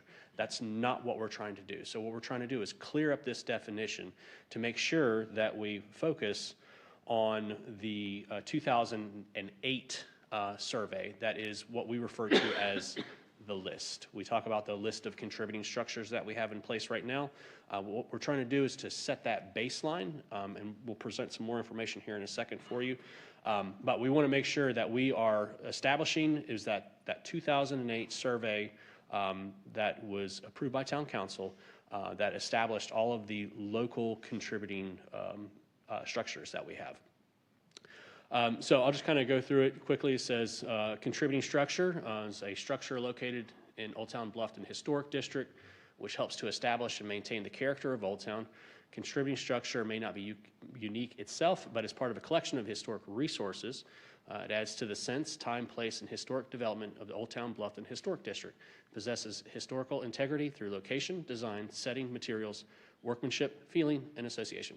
Contributing structures are all extant structures included in the 2008 Town of Bluffton Survey of Historic Properties, and any structures subsequently designated by town council. A contributing structure is a contributing resource. So that's also an important statement there. You ask questions now, or are you just going? Yeah, I'm happy to, yeah, sure, absolutely. Yes, sir. What's a feeling? So the Planning Commission asked the same thing, and that has been thoroughly vetted through the National Parks Survey, Service. So what we've done is, and you probably noticed in the staff report, Planning Commission wanted to provide additional definition on feeling, but it was clearly established. We didn't want to provide a definition in the UDO that's already referenced through the National Parks Service. If you like, Glenn Omberger is here. He can get up and describe feeling more for you if you'd like. Well, it's like Bluffton character. I remember those days. Do we even need that word? I just think that's so subjective. It's consistent with SHPO. Yes, ma'am. Somebody knows the definition. Yes, someone vetted that a long time ago. I was going to ask about Just association. imagine that what feels good to one might not feel good to the other. So how does that carry any weight? You know what I mean? Right. If you'd like, I can have Glenn come up and. I'm fine with whatever. Okay. You want to come up and give just a quick explanation of that, just so that way you understand. Maybe just sit closer to And I know we got microphone. a lot to do, so. Yes. Sure, I can give you the definition of feeling if you'd like. Sure. Okay, from the National Park Service, feeling is defined as, feeling is a property's expression of the aesthetic or historic sense of a particular period of time. To have the aspect of feeling, a candidate or a property must have surviving physical features that express its historical character and help the visitor experience an awareness of the history and its importance. Garvin Garvey House. Not your feelings. So feeling is just like an add-on because it's got to have the other classifications or it wouldn't be on there. Right. Feeling's just a description. Yeah. Okay. Perfect. Sorry, Okay. keep going. No, Yes, sir, no thank problem. you. No, that was a great question. Okay, so next we were talking about contributing resource. So a contributing resource is a building, structure, site, object, feature, or open space as determined by town council that adds to the historic association's architectural qualities, archaeological values that relate to the documented significance of Old Town Bluffton Historic District. Contributing resources are shown on the contributing resources map for the town of Bluffton as amended by town council. Now again, I'm showing this map again so that way you understand the difference. So all contributing structures are a contributing resource. Not all contributing resources are a contributing structure. And the reason I say that is that we have two coves, and let me get my mouse here, that, yep, they are not structures, but they're features. They're part of the geography. So a contributing resource again is we've designated that a long time ago, and we want to make sure that we're very clear in moving forward that we could potentially have outside of the historic district or even inside the historic district resources that are not necessarily a structure. So just wanted to kind of clarify. Like a tree? A tree, a cove, Park? a field, Eagles Field. Yes, those would be classified as resources. And then we also wanted to add the definition of a historic resource. Now, a historic resource, and probably the best way to explain this is that this would be something that would not be located within the historic district, but it's a historic structure, historic field, all of these resources that we're talking about that can have that historic resource kind of designation to it while it's not part of a local district. So sometimes you might have a resource that is outside of the local or the national district that we have already established that we want to provide that designation to, but it's not part of a district. Have to be in our town limits? For us, yes, it would be in the town limits. Now, this also sets it up for in the future. If we have anything that is outside of the town limits and is annexed into the town limits, then it would have that, we could have that classification added to it. So we also have the, let's see, new revised terms, required amendments to some of the existing terms throughout the UDO. This is more of housekeeping. We've got multiple locations throughout the document that we have to then go in and change contributing structure to contributing resource. So you had some great questions. Are there any additional questions? This was just for the first item. With these changes, I just go to the last one. So we find an area outside our town limits, but it's in, I mean, outside of our district. Does that open it up for that area to get maybe additional funding of any sort down the road if they were considered that historic resource? Or is it just us having that as a definition just in case? That would be a local. I don't know. I was just wondering what's the purpose of it? If it's not in our historic district, what does it help us with? Well, it will slowly help to establish, for in the future, if a district is to be created, if there are other properties that then you can start to collect together to form a district. But it provides that designation. Okay. Individually. Any other questions on this one? Can you move on? Okay, next one we're going to talk about is the designation of contributing resources. So again, we're going to change that title. This is for the designation of a contributing structure to the contributing designation of a contributing resource. We're going to redefine the designation criteria. This is going from the 10 criteria to the 4 criteria that we've talked about in the past. Require written consent of the property owner for that designation review if they're not the applicant, and that's moving forward. Improve the review criteria for potential resources that are less than 50 years old, and then require a contributing resources map to be amended to indicate any new or removed resources. So again, here's the map, just so you can see, as we move forward, our goal is to start with that baseline of this map that's coming through as a resolution. This is the list that we've referred to in the past, the 2008 documents, or excuse me, 2008 structures and the coves.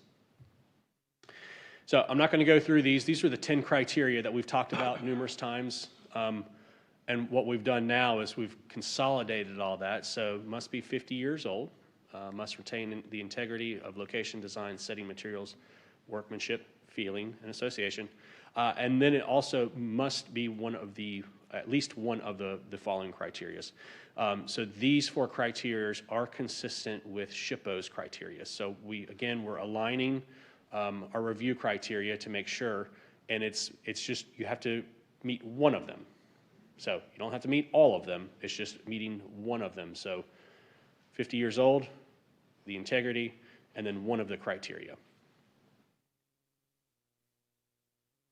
Any questions related to that section? Go back. Yes, sir. Okay.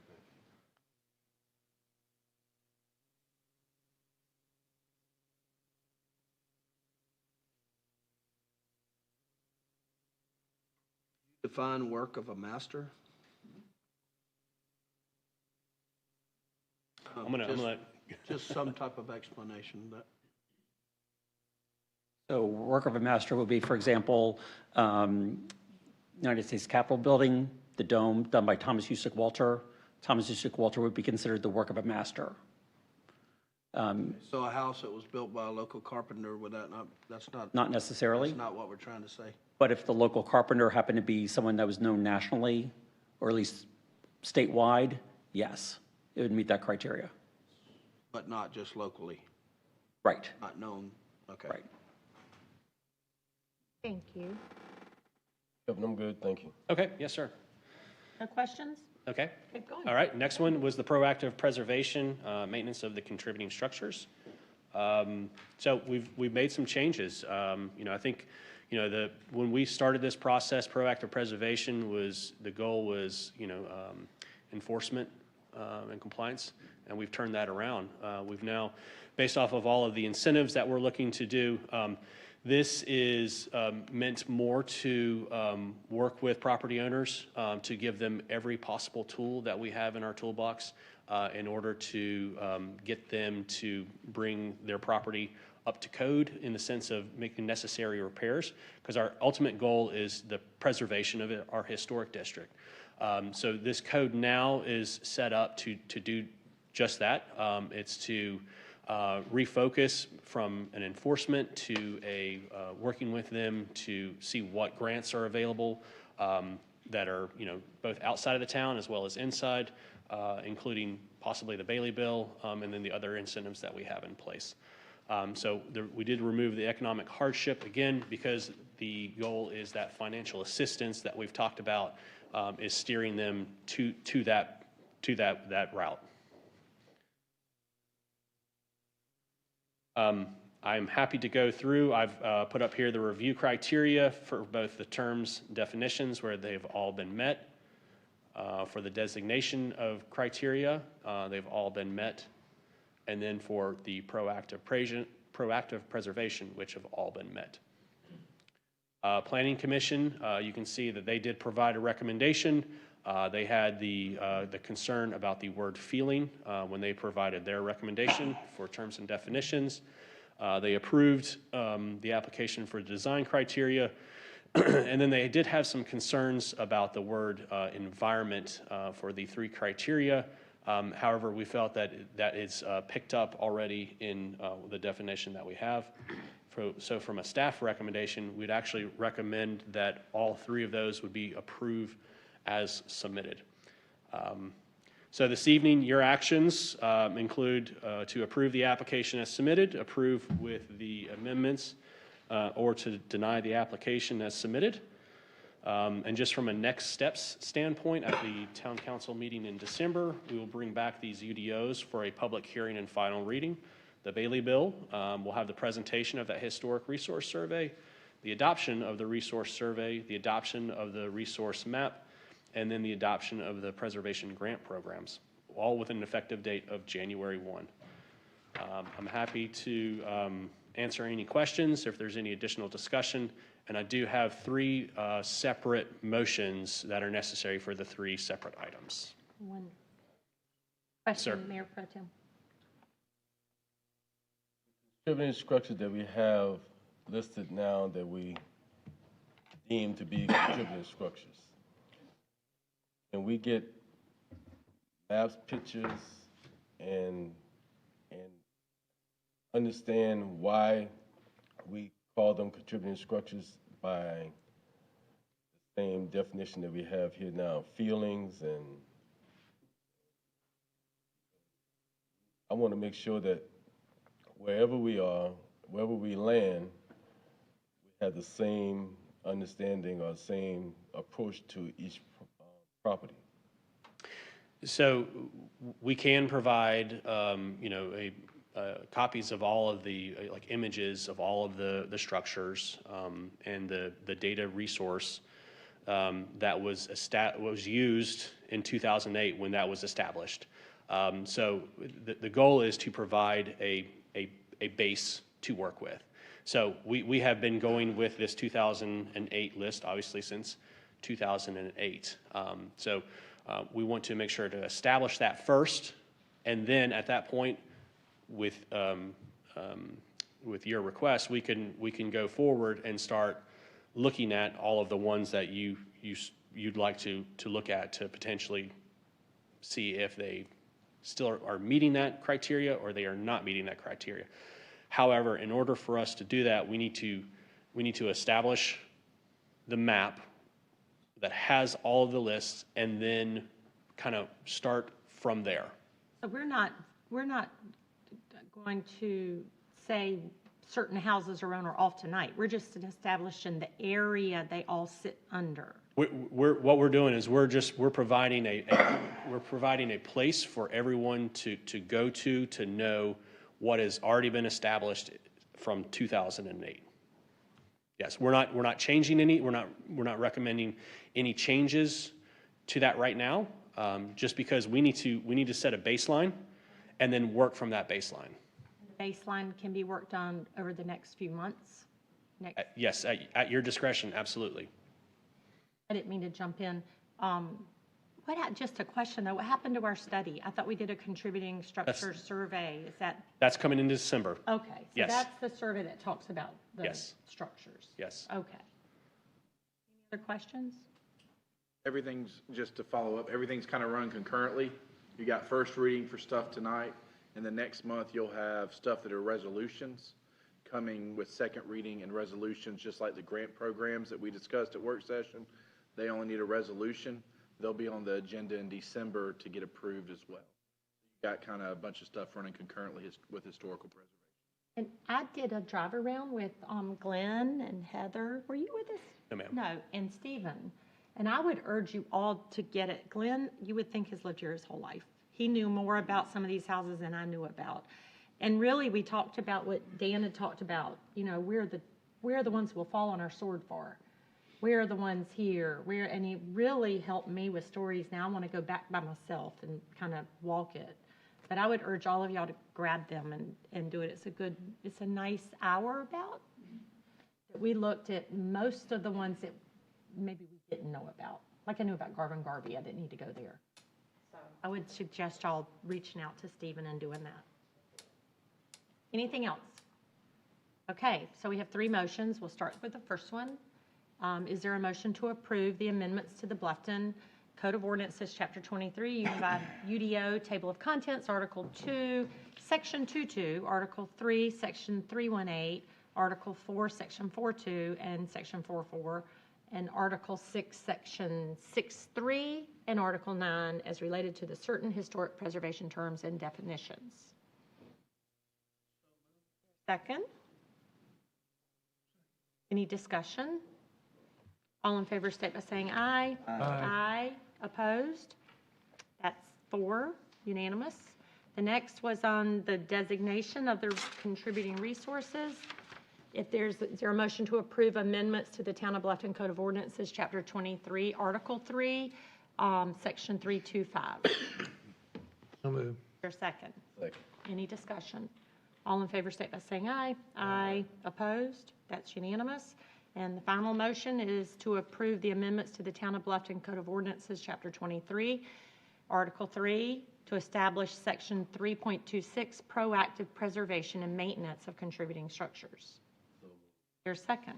Any discussion? All in favor state by saying aye. Aye. Opposed? That's unanimous. Great job, Kevin. Great job, Glenn, all of you, Heather, Steve, everyone. Workshop was wonderful, all succinct with everything. So we look forward to December. Now, let me go back to my top and see where we are. We are at item 5, right? 3. We flipped 4 and 3. Oh, what was 3? 4 and 3. Oh, I thought 3. Okay, I'm so sorry. Okay, item 3, amendments to the Town of Bluffton Municipal Code of Ordinances, Chapter 24, taxation to establish Article 5, special property tax assessment for rehabilitated historic properties, also known as, I guess, the Bailey Bill, right? Again, Okay. provide a kind of an overview of this. I do have the text available if you would like to review it. However, we've had an opportunity to go through this during the workshop. So one of the several incentives that we're looking to move forward with, the goal is to preserve the town's older buildings, heritage and culture, increase property values, encourage tourism, and bolster the local economy. So as you know, the Bailey Bill is a special property tax assessment or tax abatement for rehabilitation of historic properties. It permits the property owner to lock in the taxable assessed value of the property based on the fair market value prior to rehabilitation. Taxes are not paid with the increased value of the property until the special assessment period ends, and that can be up to 20 years. And it is transferable to new property owners. So the participation is voluntary and the minimum requirements must be met. So eligibility requirements is that the contributing structure is located in the Old Town Bluffton Historic District. There are 82 structures, so remember structures versus resources, that it's at least 50 years old, and an investment of at least 20% of the rehabilitation fair market value. So real quick, just so we talked about in the last one where we had the possibility of a structure that could be younger than 50 years old and meet the requirements to be a contributing structure, if that's the case, they would not be eligible for the Bailey bill. So the state requirement is that is at least 50 years old. So if for some reason there is a contributing structure that's less than 50 years old, they're not eligible for the Bailey bill until it's 50 years old. So, Question. yes, sir. I thought you said it had to be at least 50 years old for it to be a contributing structure. Yes. You called it.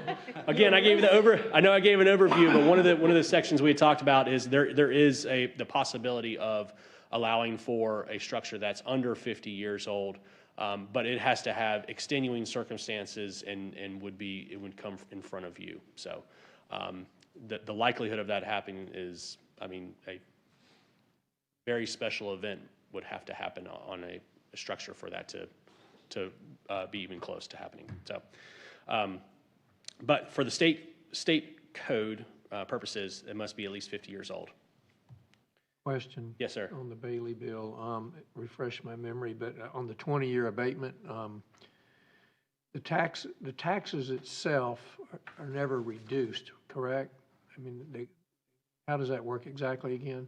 They carry over, or they just waived each year for 20 years, up to 20 years? No, they just don't increase with the improvements that you do to the structure. Okay, got it. Thank you. The same as. Yeah, thank you. Yeah. So, and this was kind of, we talked about that from, if you're 50% or more investment for the 20-year term, then that's kind of the savings that you'd have. So again, the work to be evaluated is the exterior repairs, exterior alterations, new construction on the property in which the contributing structure is located to include the site work. That might be anything from, necessary to, you've got to, add some steps to a porch, or you have to do some groundwork to prevent, the removal of a live oak. It's not meant to be very specific, so that way we have the flexibility with working with them.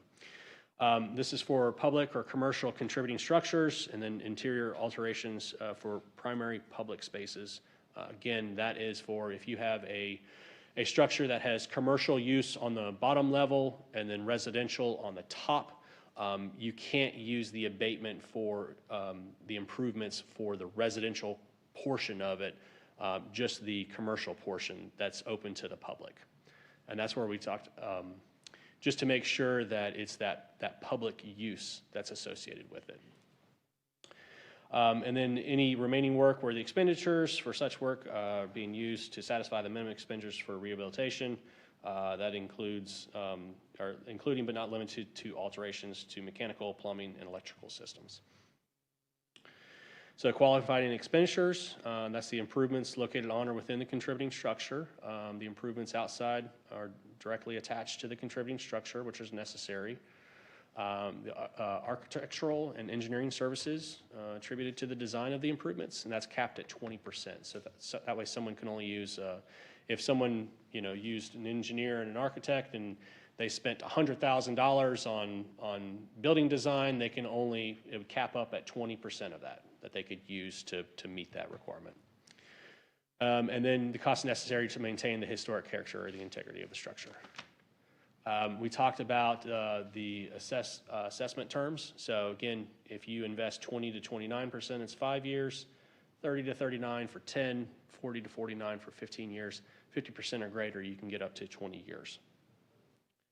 Again, we provided an example of a 20% investment where you can see for a residential structure that's assessed at $100,000. You do improvements of $20,000. You're looking at an annual abatement of $308, and then over 5 years, $1,500 approximately. And then for a 50% investment, you can see for a residential, that same $100,000 house, if you spend $50,000, you're looking at $770 annually and approximately $15,000. And that gets to be a 4%. I saw that on there. Yes. Yep. Yep. Obviously, it's right now for residents, we're at a 4% rate. Commercial is at a 6%. And commercial's considered a home that can't be lived in, but they're trying to make it livable. Like, wonder if there's a home that can't be lived in, but they want to fix it up to move into it. Are If they you live in considered part of it, or, six? you know. I would assume that it's still at that 4%. But they don't live in it, so it would be based six. on what they're currently taxed at now. Okay, so we're not We can't change the tax percentage assessment. That's done by the use of the property. So that just shows owner occupied versus commercial, non-owner occupied. Okay, so that commercial is non-owner occupied. Gotcha. Okay, thanks. Those are just examples, right? Yes. Okay. Yeah. So from a certification process, we have a preliminary certification. That's where the review is conducted concurrently with a certificate of appropriateness or a site feature permit. And then the Historic Preservation Commission will review and certify the eligibility.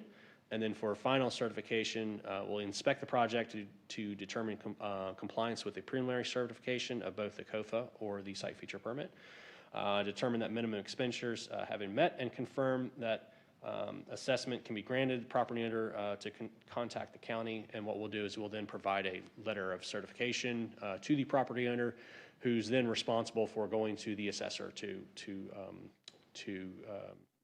get the abatement. So some other things is that, if you're moving a contributing structure, that will require the reevaluation. Say a removal of a contributing designation or demolition will cause you to lose that abatement. And then the abatement remains in place if the property is sold during the abatement period. So you sell your property to me, I still get to start receiving those tax incentives. So it carries with the property and not the property owner. So from the next steps, we'll have the public hearing final reading on the Bailey bill with the effective date starting January 1. All of that is lining up with those other items that we just discussed. We're still in the process to look to expand this for Beaufort County. However, we haven't had much success in getting contact with them in order to move this forward, as well as the school district. So we will explore that and bring it back to you. Questions? Questions? Questions over here? I did just, maybe info, I did talk to Mayor Murray about this, and they have it. They wish they know they need to advertise a little bit more. It's not highly used, but it's a great tool for the few who have used it. So he was very pro having this in their toolbox, if that helps. And kind of Mayor Murray, Stephen Murray in Beaufort. Oh, Murray. Oh, yeah. From a next steps standpoint, what our goal would be is that if it's adopted, starting in January, we'll start with like a press release. Then we will do a direct mailing to all of the property owners. And then the goal is to have a workshop to be able to have property owners come in. That way we can explain the process, so that way they can have a better understanding of it to see if they decide to move forward with it. It's, again, I think it's in the best interest of the county and the school board to get on board for all of us, because countywide it's just protecting the historic structures everywhere. So it helps all of the county. So hopefully that'll happen. Any other questions? Is there a motion to approve the proposed amendment to the Town of Bluffton Code of Ordinances, Chapter 24, to establish Article 5, special property tax assessment for rehabilitated historic properties? There's second. Second. Any discussion? Be thinking when you do these workshops, Kevin, let's video them, and then they're out there for anybody who may have missed it, and we always have a place to Absolutely. send them. Great, thank you. Any other discussion? All in favor, state by saying aye. Aye. Opposed? That's unanimous. Item number 5. Right? Consideration of amendment of the Town of Bluffton Code of Ordinances, Chapter 22. First reading. This is street, sidewalks, other public property to include provisions to address locations and requirements for special events. Heather. Hi. Good evening. Good evening. So this is this is coming to you from town staff, basically requesting amendments to what we would commonly refer to as our special events ordinance. Currently, that current ordinance that we have that addresses special events is very site-specific. So it specifically addresses events that are located in streets, right-of-ways, and specifically town-owned property. So for example, if you are having a carnival, a fair, any gathering, and there's a whole list. Field. Yes, a concert at Eagles Field, that would not require any sort of special event permit. If someone were to even call us to say they were having an event similar to that, we would say, there's no special, it doesn't require a special event permit. It doesn't apply to privately owned property. However, the characteristics are similar. There is an impact to the community, and there are things, checks and balances that we do have in place for special events, what we term as special events right now, to make sure that everyone knows what that event is, that there are safety measures taken into account. Building permits are required for structures if there's structures, signage, and things of that nature. So staff is proposing that we simply codify and include those rules for any special event, regardless of the location. So what the regulations would do is regulate the event type, regardless of the number of attendees. So example, if it has amplified music, if there's certain traffic that's generated and things like that, that would require a special event permit. And I'll go through what those are here. When we were looking at that, we have, again, that existing special event ordinance. There are some things that we felt were worthwhile to bring forward to your consideration to include. For example, some provisions about security and safety. So how do you determine how many security personnel you may need on site to accommodate the event? Traffic circulation and parking. A plan. Where is everyone going to park? How are you going to manage the traffic circulation? Are there other road ownerships that you need to address? For example, state, DOT, private POAs, and things of that nature. Toilet facilities, do you have enough? Where are they going to be? Again, just to make sure that planning is taking place. Solid waste disposal, make sure, again, that that is taken into account. And then simply to inform everyone that electrical hookups and any temporary structures or stages, you're still required to meet the building code requirements and business license regulations. So regardless that it's a temporary event, it still is important that those permits are obtained, again, to make sure the public safety. And again, there's always the authority to waive because it isn't necessarily a one-size-fits-all. So we would review what that special event is, the needs with town staff, outside agencies, and make sure that those provisions are in place. What I'd like to do is, again, I have the ordinance here. Scroll through. The very first thing we would have to do is change that title to add private property to the event, the special events ordinance. And here's the definition. So these are the types of events that we're talking about as far as the regulations. So any festival, fair, carnival, those are the two words that we're adding there. Concerts, any indoor or outdoor event on public or private property. There's also, I'd like to highlight, there are some exceptions.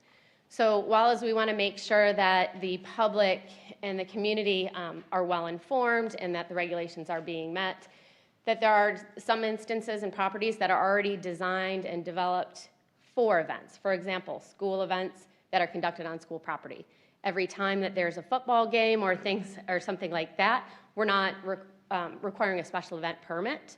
However, if it's something different than that, if it's something that brings in some grandstands or higher intensity, then it may be, and that's included in the ordinance. POAs, homeowners associations, clubhouses, events that take place there would not require a special event. So if your neighborhood has food trucks every Thursday night or trivia night or things like that, we're not requiring a special event permit because, again, those sites are designed and developed to handle the number of people that would come to the event. And again, anything that's designed to host that type of event. So if there's for example, a wedding venue in Palmetto Bluff or in the Old Town Historic District that's already approved for events and gatherings, that would not require a special event either. Again, everything you see here is already in place. Permit requirement here. And again, this is where we get into the particulars about the security and safety, outlines what that baseline is as far as to accommodate it. And we did look to our neighbors on how they permit special events, and we did used a lot of this from best management practices and what our neighbors do. Do our neighbors do this for private property, and who are our neighbors are you talking about? The town of Hilton Head Island, city of Easley, this is very similar to what they include in their special events. And I will say, though, town of Hilton Head Island is very specific and uses the anticipated number of attendees to determine that threshold. However, we felt that the number of people, it was hard to gauge. You may not anticipate 500, 501, what that threshold is. So it was more of how are you going to be using that property? So is it going to include stages? Is it going to include amplified music? Things of that nature. And that would trigger that special events. I didn't Thanksgiving see that Day, part. Thanksgiving Day at my house, there's going to be about 80. Do I need a permit? Yeah. Why not? And why not? Yeah, I was going to ask. That's what I'm saying. Why not? I didn't see where I What was. if he had 100 and he had I mean, we got to be careful of the birthday parties and the family reunions. Is it if they have to get a stage or if there's amplified music of some sort, or what would be the trigger? Well, here's the definition that we have right now, and what was added is what's underlined in bold. So it's that public or private, it's the public gathering, I would say would be that determining factor. And again, there's a lot more information and kind of like ifs and buts and things like that. So it's not necessarily, that's why I say it's not necessarily a one size fits all. This is what we're proposing to move forward with at this time. And again, there's different types of events that are further described.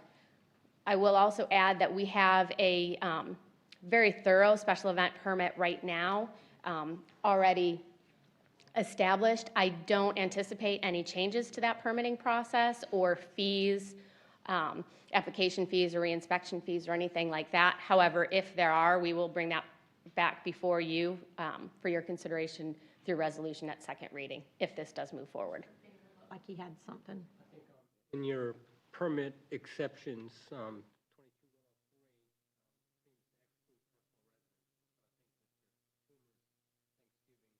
gathering is okay. Family reunion. There you go, number 4. Places of personal residence, more taxed. Okay. Are you finished? Questions? Questions? Like if somebody wants to have a 30 people party, have a jumpy house for their kids, that's going to require a permit, right? Private residence, no. If it's at the park. If it's at our park, they already have to have a event permit and rental. But not if they just go down there and start having a birthday party. That's No, but only it's- to reserve. Reserve, yes, sir. But they could go there and blow up the slip and slide or whatever you call it and have a birthday gathering or whatever without a permit. That's And something is you this would going to look- change that is what I'm asking. Yeah, It may, as you're asking that question, it may. You know, Is the that Boy some- Scouts meet, 20 or 30 of them, they come down to the Worcester factory all the time and do their little It may, and if the intention's not to require a special event permit for that, we can certainly look at the language and make sure that that's. Yeah, I don't think we need to make them go through.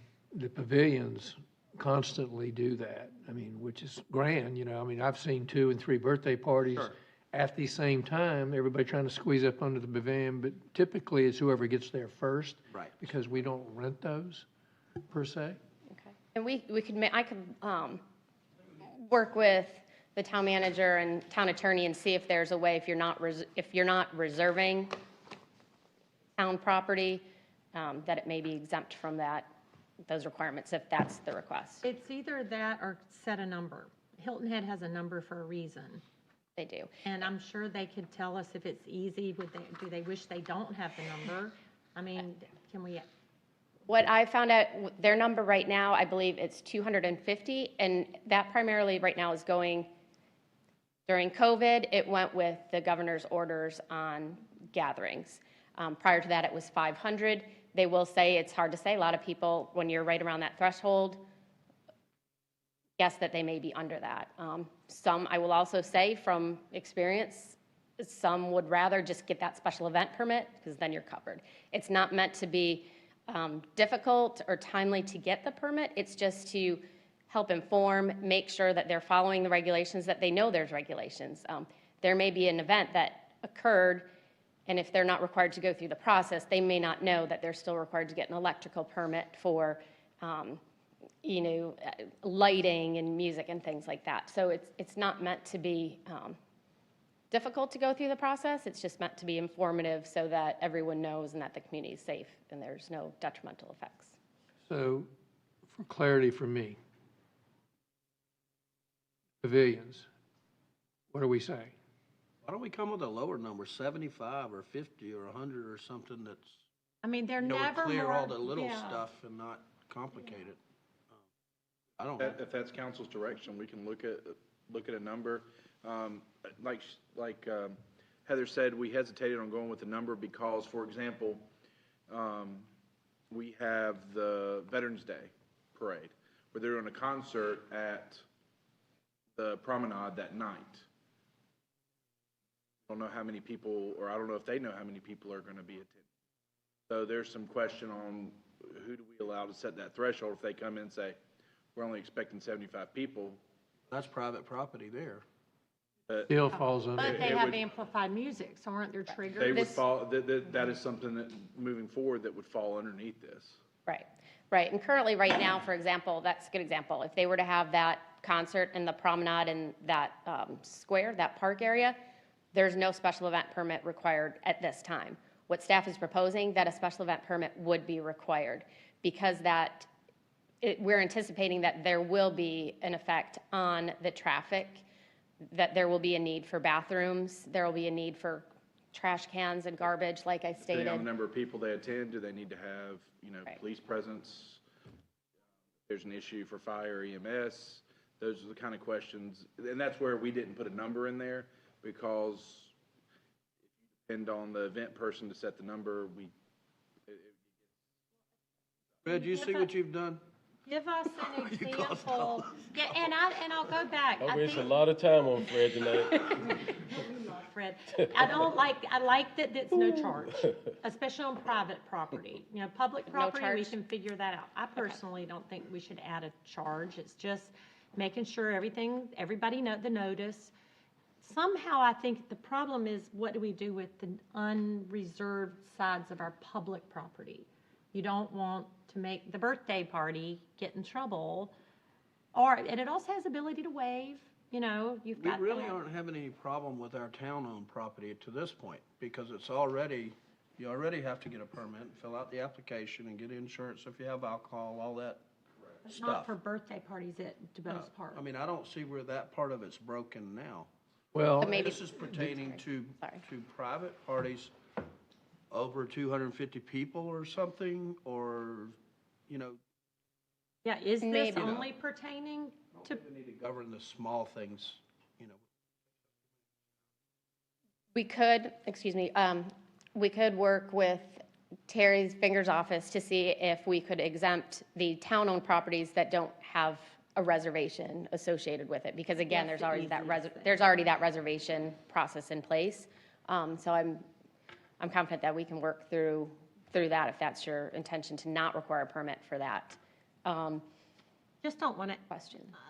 Accidentally add something when we don't want them to have to reserve. It really has turned to be a great park. We've only really had one issue, which was no one's fault, but, I haven't heard anybody complaining about. Well, this is about the future, Larry.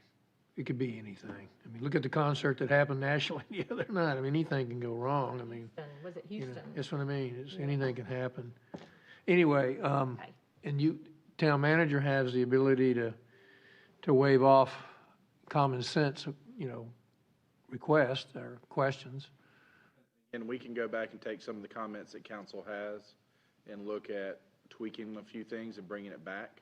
The question I would have for council would be whether we can do that between first and second reading, or would those be considered? I would guess that, council, if you pass this motion on first reading, subject to a condition that will take care of family, club, nonprofit, or like functions where there's no reservation required, or something.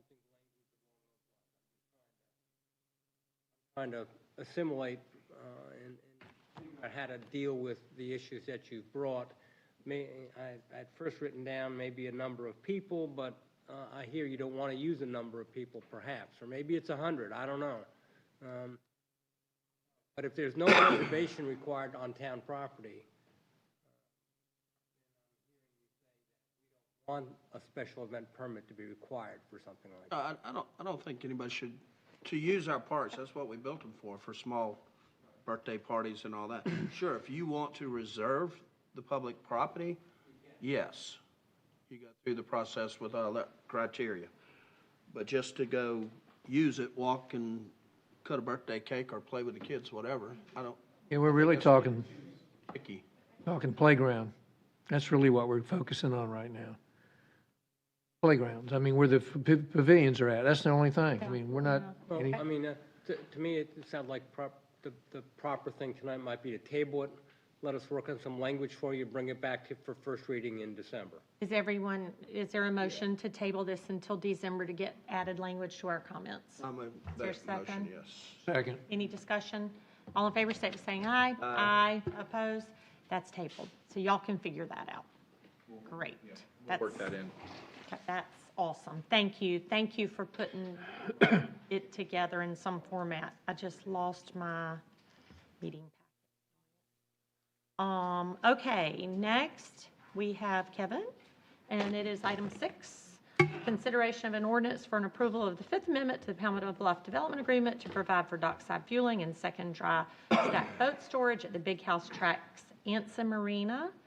I don't know the DAA number there for whatever reason. What is that? What is That's that? our permitting number. Oh. Yes, that's how we Just keep track of everything. Added to it, yeah. And Wasn't long enough. Madam Mayor, if I may, again, kind of like the UDO edits, we've got both the development agreement as well as the concept plan amendments. So there's 2 items, so items number 6 and number 7. We're going to do one presentation. At the end, there'll be 2 separate votes. Thank you very much.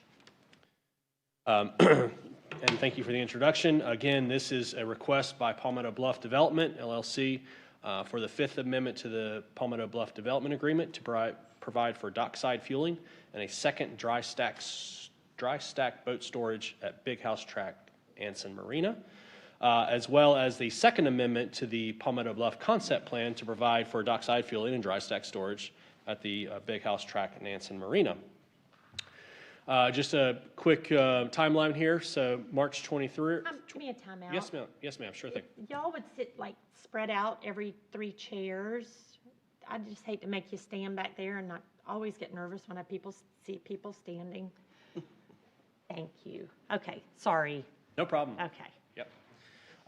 So March 23rd, the applicant proposed the amendments to the Palmetto Bluff Development Agreement Concept Plan, as well as restated declaration of covenants, conditions, and restrictions for Palmetto Bluff docks in which the town was the acknowledging party. August 25th, this request was initially heard by the Planning Commission, and there were numerous questions that were asked regarding the application. And there was some confusion as to what all the request was. And then September 27th, based off that information, the applicant submitted a revised request to amend the development agreement concept plan to allow for dry stack storage and the dockside fueling. So they took out, there was quite a few other items that were being requested. Those were all taken out just so that way the request is for the dockside fueling and the dry stack storage. So the Planning Commission on November 1st recommended to deny the development agreement amendment and to deny the concept plan amendment due to the request being inconsistent with the original development agreement and the goals and objectives of the comprehensive plan.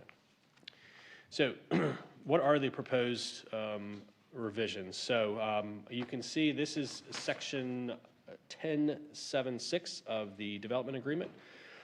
Where they are requesting, you can see in red is the proposed text to be removed, which says dry stack facilities shall be permitted at only 2 of the accesses, and then fueling facilities shall be allowed at the accesses, but with the exception of Big House access point, there shall be no dispensing of fuel either at docks or within buffers or setback areas as established by the River Protection Overlay District. And then for the concept plan, roughly the same thing, where you can see in section 1G, paragraph 9, where it does talk about the facilities shall be may consist of a boat ramp and or stacked storage facility and dockage, with the exception of Big House water access point. Fueling facilities shall be allowed only inward of the OCR critical line. And then in section 2B4B4 of the concept plan, where it states that ancillary uses associated with the facility may include restaurants and boat-related facilities such as boat maintenance and repairs, upland fuel sales, dockside fueling at the existing water access point known as Big House, boat sales, services, and retail supplies. Just quick background, as you know, the Palmetto Bluff is 21,749 acres. It was annexed into the town in 1998 via the ordinance 1998-09. In conjunction with the annexation ordinance 1998-11, development agreement 1998-02, which resulted in that original development agreement and the concept plan. As part of the applicant's planning process for their next phases of development, they're requesting to expand the existing Big House water access point. That will be commonly known as Anson Marina. And once complete, they've requested these amendments for the development agreement and the concept plan. So just some quick additional material, and again, I apologize, I know the text is a little small, but so some of the questions that have recently come up is, how much square footage would the dry dock storage equate to? So I was working with the engineer this afternoon to try to get some of this information to you. This is not in the staff report, but just more supplemental information. Approximately 35,000 square feet of building, an additional space for the forklift to be able to maneuver around. It's anticipated to have between 180 to 200 dry stack spaces with a height not to exceed 50 feet, which is allowed by code, which would allow for boats to be stacked up to four spaces high. How would the dry stack storage equate to commercial square footage development rights? So Palmetto Bluff, it's based off of acreage. So it's anticipated that the entire Anson Marina uplands, so this is not including the wet slips, would consist of approximately 23 acres. Now, it's going to be located on Big House Island, which is approximately 37 acres. And just to note that there is an 80-foot river protection overlay district that prevents development except for the areas where the marina docks would be accessing to the water and along the water line. Unfortunately, I didn't get the parking requirements. I know that was a question. I wasn't able to get that information in time. I do apologize. The other one is, so what is allowed under the current development agreement? So Palmetto Bluff has an approved permit to construct a marina right now, with the first phase being consisting of the 50 wet slips and up to approximately 170. So that was already approved. That was the DHEC permit that they have received and have had extensions to it along the way. So they are allowed by right to construct the wet slips right now. They can also construct, obviously with appropriate development permits, in the uplands portion of the marina, parking, commercial buildings, stormwater structures, upland fueling, which includes the fuel storage tanks, and the necessary infrastructure for development. So with that Army Corps of Engineer and DHEC approval, they could construct up to 400 wet slips, and that was approved through the second development agreement. And then the development must follow the needs of the community and be phased. Of course, once they go beyond what their current permit allows, they would have to go back to Army Corps and DHEC to get an amendment to that permit. So what's not allowed under the development agreement and concept plan? Well, dry stack storage and dockside fueling at Anson Arena. That's what's not allowed. So I'm happy to go through. I can pull up the staff report to go through the development agreement amendment criteria, as well as the concept plan amendment criteria, which are listed on the screen. From a review process, we're here this evening for first readings of both concept plan and development agreement. Again, Planning Commission recommended to deny both development agreement as well as concept plan because it was inconsistent with the original development agreement and the goals and objectives of the comprehensive plan. Your actions this evening, you could approve the application as submitted. You could approve the applications with amendments. You could consider referring the applications to the negotiating committee or to deny the applications as submitted. So from a staff consideration standpoint, that during that November 1st meeting, Planning Commission did have questions about the number of dry stack storage spaces that were planned and asked if they counted against the allotted 10% from the development agreement. So it was unknown the exact amount, the applicant stated that it was unknown the exact amount of dry stack storage spaces, estimated anywhere between the 200 to 250, and they were not counted as part of the request. So staff has proposed some of the options for you as you move forward. Again, is to approve that request. Approve either dockside fueling or the dry stack storage independent of each other. You could do that. You could approve the request with any proposed conditions. You could deny their request and be in concurrence with Planning Commission's recommendation, or postpone the town council action and refer the request to the negotiating committee to negotiate the terms of the development agreement concept plan that's related to the dockside fueling, dry stack storage, and any other additional terms related to the applications. So with that, I can answer questions. The applicant is here. I'd allow them to come up, make a presentation, and then answer any questions that you may have of them. Council, do you want to ask questions of Kevin? The applicant and their team are here. Do you want them to introduce themselves and ask them and Kevin questions, or what would y'all like? Whatever y'all want to do. I want to, before we get started, I'd like to just get a definition like I did for feeling. What defines a slip? We're talking about 170 slips, 50 slips to start with. Are those slips 200 feet? Are they 25 feet? Or are they 50 feet? What are we saying a slip is? I mean, I know what a dress slip is, and I know what a boat slip is, but everywhere I've ever been, they're all different sizes. So. I do know that in the permit, it has various sizes of slips. So It's in our documents, and I can pull it up. Yeah, I read it. Okay. It's either that or the entire development agreement I read. Yeah. I could look at that too. I think it's in the PUD, and I think why don't I find it? Did not keep us and I can do some research while the applicant is up front as well. So now you said ask a question. My question was, do y'all want the applicant to get up, introduce themselves? Do you have questions of Kevin first, or? It's up to y'all. Give the applicants a chance to speak. Y'all They're can here. come They've forward and waited a introduce long time. yourselves. I appreciate the wait, but it was just a long meeting tonight, so learned about all the other great things we're up to. Good evening.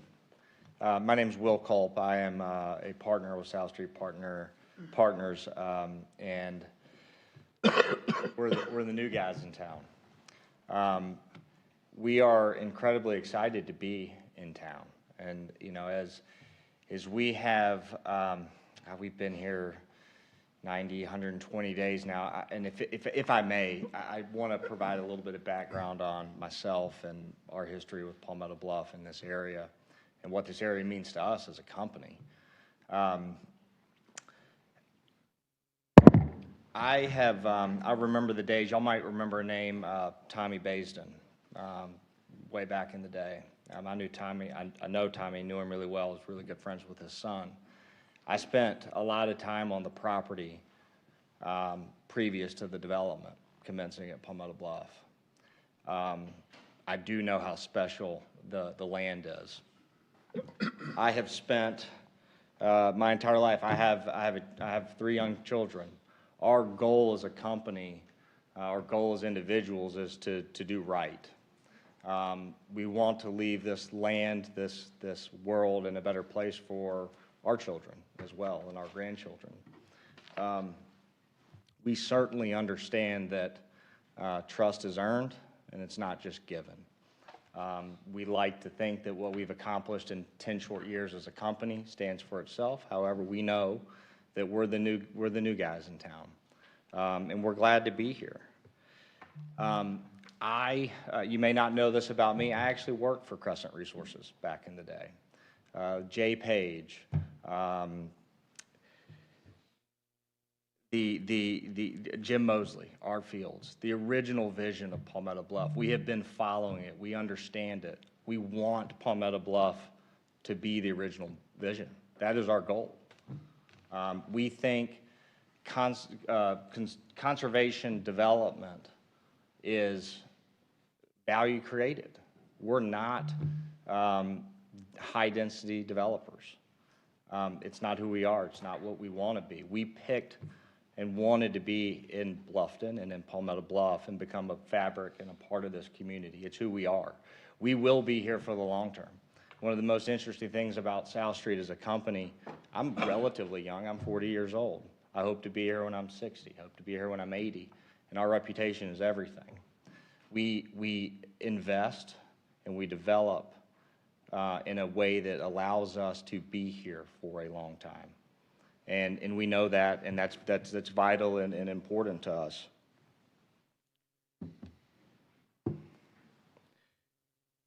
We're not debating whether a marina is able to be built, as Kevin just laid out. When the development agreement was originally put in place, water access was what was contemplated, hence the marina, right? So we think it's important, and well, I'll take a step back. As I said, we're the new guys, and I think you all know these requests were put in prior to our acquisition and taking over the management of Palmetto Bluff. It's easy for people to look and say South Street is pushing this through so quickly. We understand the perception of that. But the previous regime, our current team, has been working on this for quite a while. We support it, and we want to see it through. But this isn't something that has come at South Street's request, as I think you all know. So, we're here to answer any questions. Our team is here from Thompson Hutton. Rob Duckett, who is also a partner at South Street, is here representing the applicant. You have the full suite of knowledge. We're happy to answer any questions, and we are privileged to be standing here in front of you tonight. So y'all have questions? Y'all got this.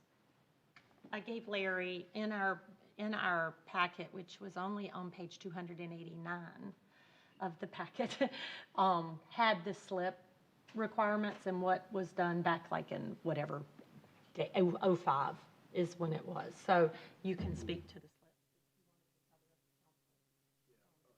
I mean, it's phases, it's 4 different phases. That really describe like what year those phases are supposed to be. Dock permits expire and you can renew them twice or 3 times maybe. You know what? I know there's a limit on that, so. The 4th page in, just for y'all to know, phase 1 was 46 slips. Phase 2, it doesn't. You're exactly right. It doesn't say what year. Phase 2 is 22, Phase 3 is 28, Phase 4 is 4. That totals 100, but then there's 70 others that are side tie slips. So that would take the number, Phase 1 is 62, Phase 2 is 44, Phase 3 is 36, Phase 4 is 28. So we all have to know those are not what we're talking about tonight. That's if we want to go to a negotiating committee and open it up and negotiate. So just on your behalf, I would say I looked at the 4 amendments because I think we got beaten up a little bit tonight, which is fine. But each of those amendments, the town really recouped a lot. We took over 1,000 units off the books of Palmetto Bluff a while back. They donated 3 or 4 acres to us for a stormwater pond out off of Old Palmetto Bluff Road.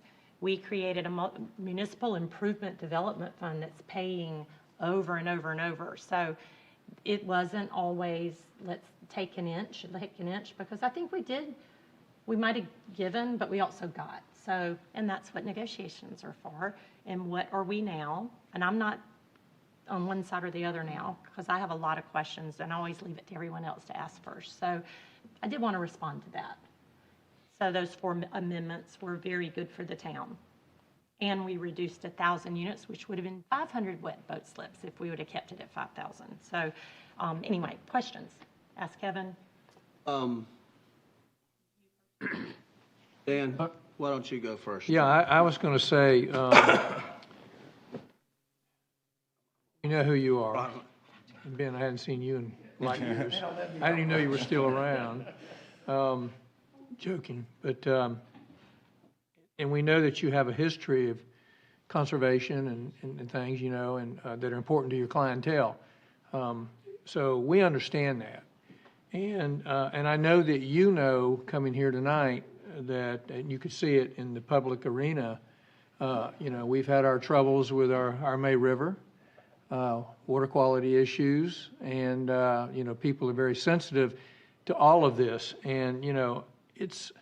We've seen our roads, you know, get busy with traffic, and now we're seeing our rivers become very busy with traffic. And, you know, like you used to go to the sandbar, there's a couple of them, and you'd hardly know anybody there. I mean, when I say that, it'd hardly be anybody there.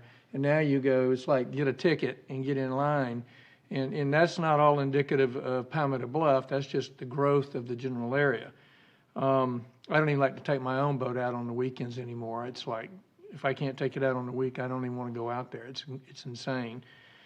So that's what everybody's really focused on right now.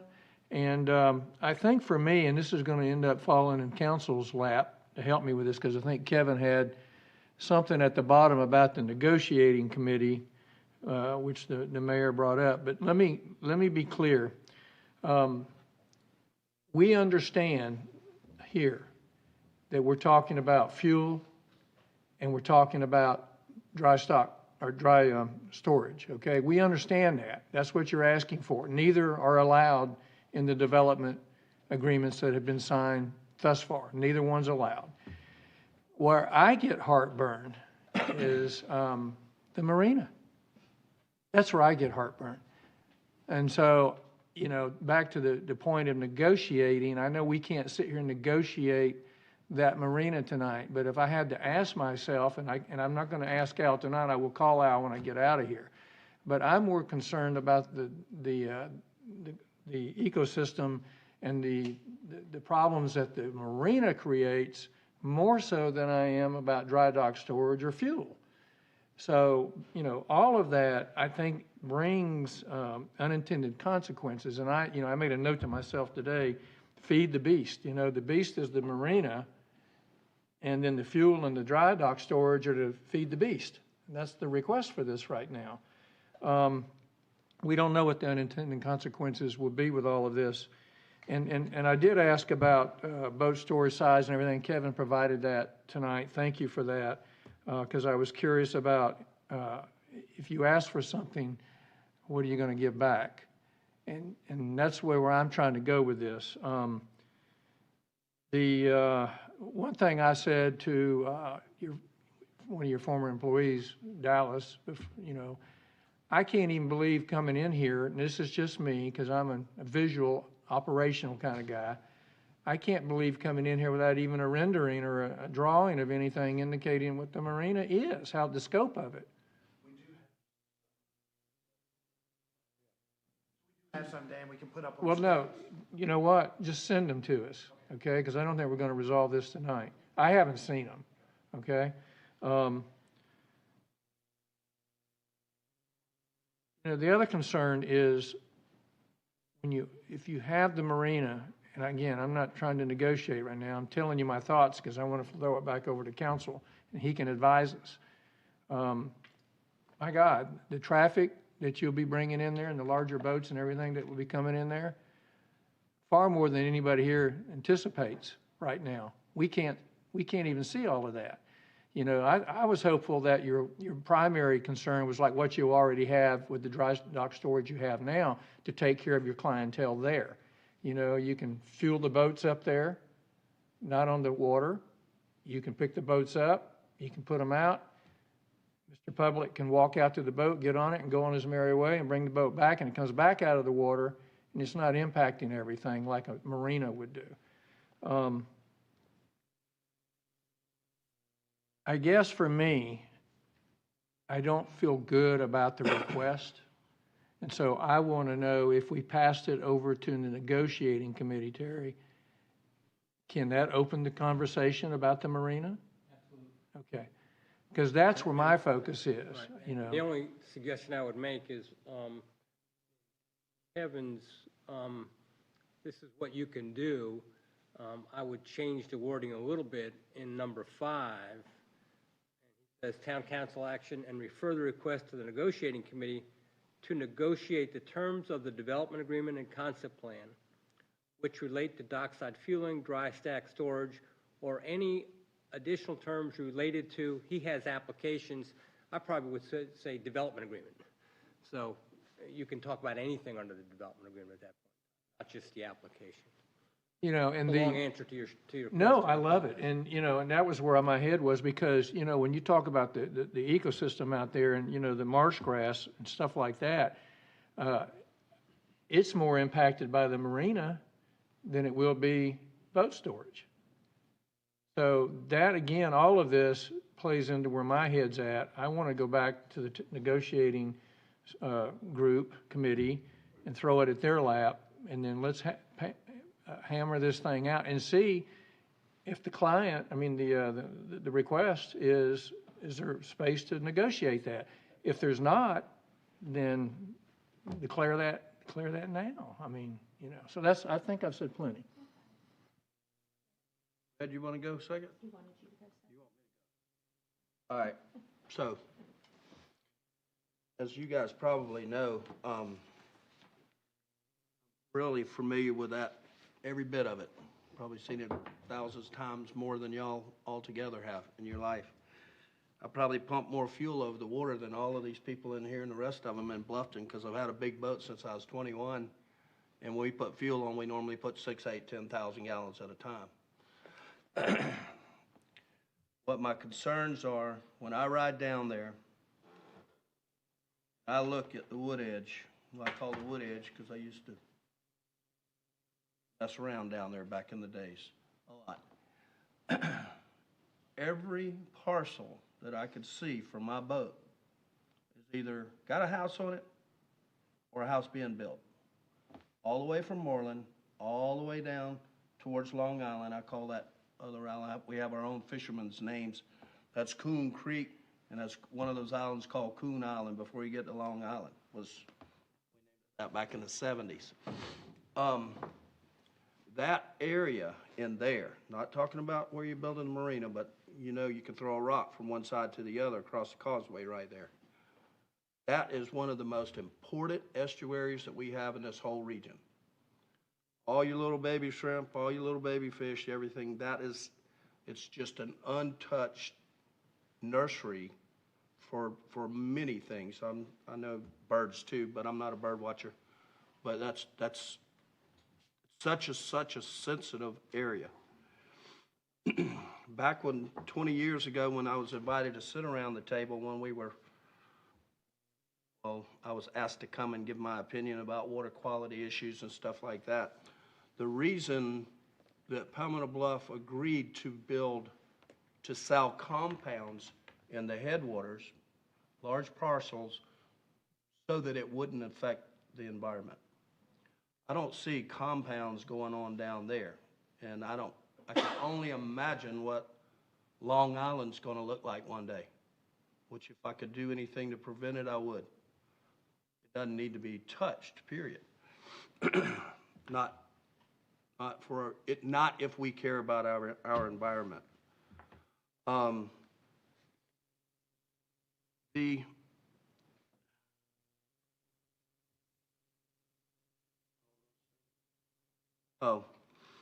you talk about development that, starting at the water's edge, everybody wants to be on the water's edge.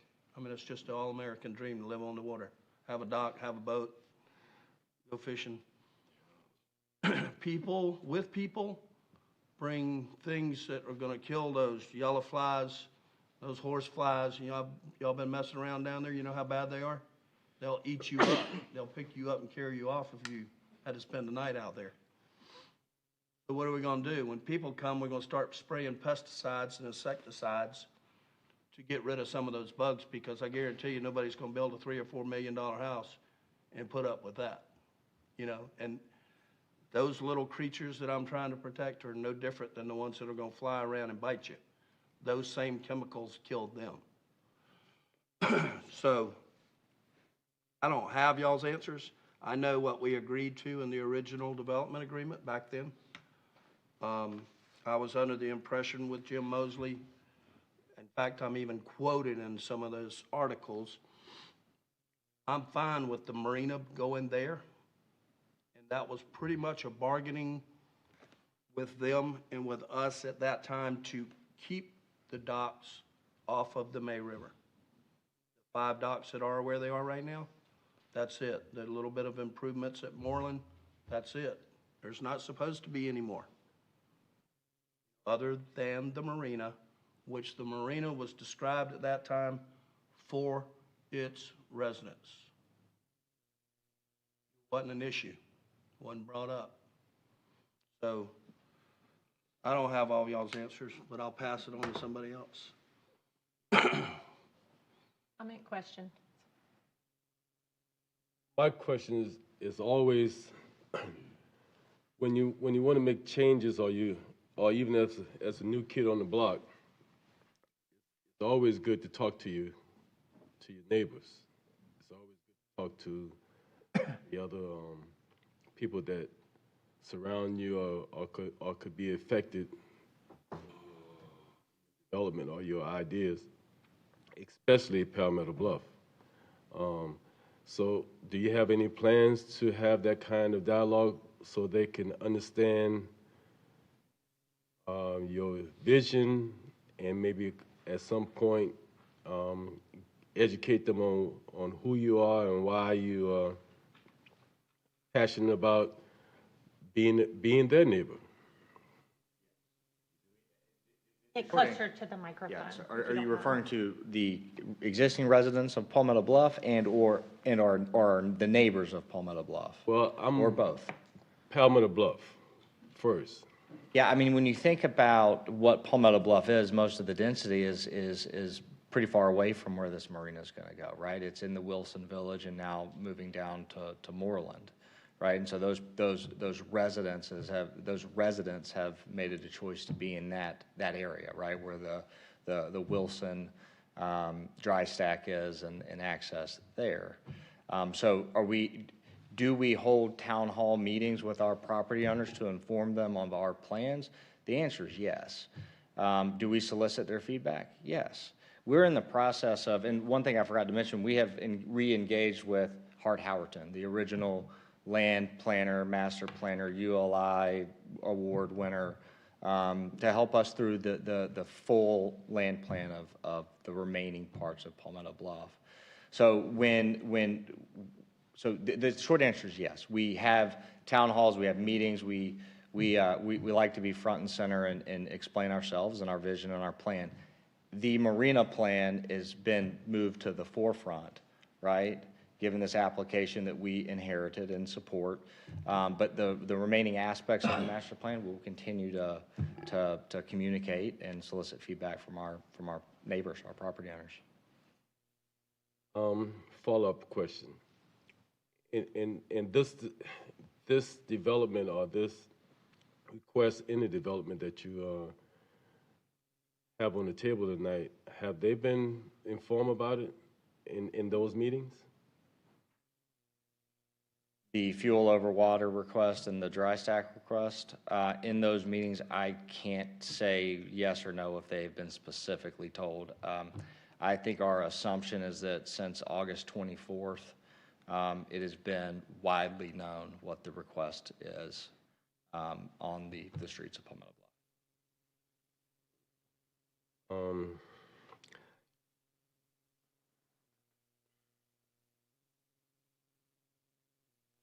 Don't you think there might be a better approach to talk to the neighbors before we make any kind of recommendation? I mean, if I would. Yeah. So you want to answer? Go ahead. Sorry about that. Sorry. Hi, Mike Hughes, Thomas and I. They did have a town hall meeting. And it was raised, questions were raised about the marina, and you fully disclosed everything that was happening at that meeting. Right, so that's what I thought I'd answered. We have certainly communicated what our plans are. I think that, to your point, look, there are people who are for, and there are people who are against, right? And, we as the owners and developers and working with our consultants and land planners, think that this is in the best interest of the property as a whole, the community as a whole. Thank you. Thank you. So just some follow-up questions, and I don't care who answers. And maybe a little history, but Palmetto Bluff, I think it's one of the best development agreements ever written, and I didn't tell you, but Franny Heiser, who represents us, I think did a fabulous job. I stand by, wasn't part of it, I stand by those amendments because I think it helped Bluffton even better. Fred has a saying, you know better so you do better. And I try to live that. I don't know if we knew better in 1998 on what life was going to be. I couldn't have told you this was going to be life in 1998.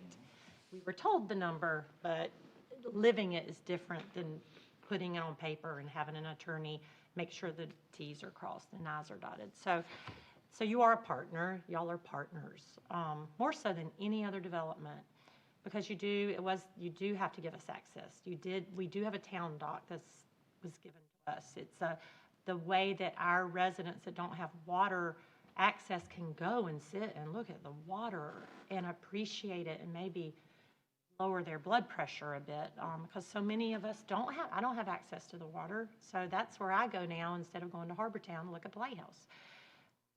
Partnered in uncomplicated ways, and I said this to some of these guys. I feel like this, no matter, it's no one's fault, it's just complicated. Y'all are new. I can go back to the 400 pages that are on our packet, and I know this went back as far, way before I thought I was going to ever be sitting here. Mayor McCracken was part of it too. I mean, there were so many people originally. So I like to be uncomplicated. And I think Fred has a real good, and we're going to all make us all good partners. I know it. But whenever we do a rezoning, poor Mike, you've been part of it. You've been standing up in here in front of another development, and we're like, go to the community. You might not, it's really tough. It's tough to go in a place where you're going to have this and this, but to have that community, we had a word called charrette, to have that community charrette where you do get people who are boaters and you get people who aren't, at least give you a good vision of what they see their neighborhood to be. If there's a motion to whatever, if it moves to a negotiating committee, that would be something I would really ask to do before we all meet again, because they need to give you their input. At least you have it. At least when Fred asks you again, you can say, I did, and 700 people showed up. And What do you want us to see? That's how we created our growth framework map. We, in the downtime, had 400 or 500 people at each charrette to really say what they wanted to see. They all didn't get it, but they had a voice. And I think these residents, yesterday, I don't know, they moved here far after me, and I think there's sometimes people want me to leave. So, you know, we got to really take care of who our residents are and what they see. So that's kind of my follow-up to Fred.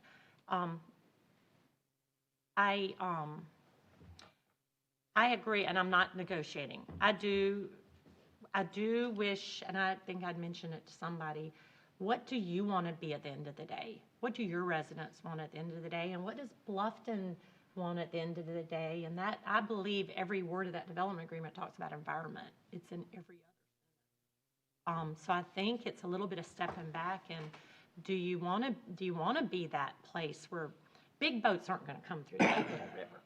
Or you might have to dredge, and then that's going to be a huge no-no, and you might have us against that. And then you have a marina that you can't get to, because I've seen dredging, I see what it does.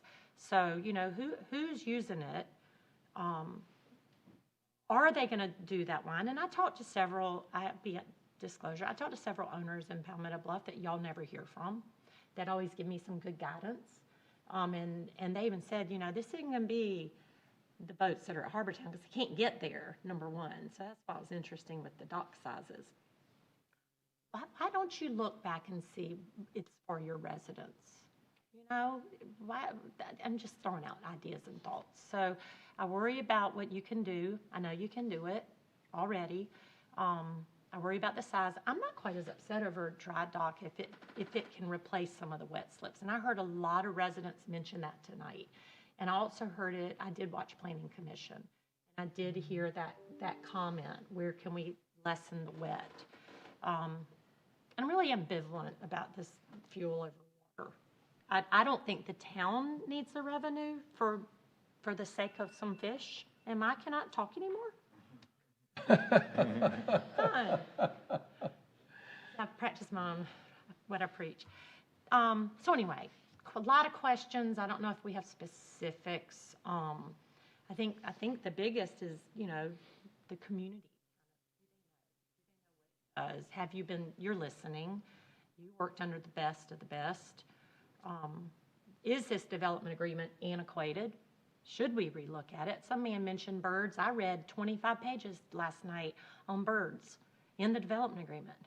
And, you know, are we monitoring that? You know, are we protecting those birds? You know, it's a lot I don't know that either side is really 100% abiding by. So what else did I have question-wise that you can answer?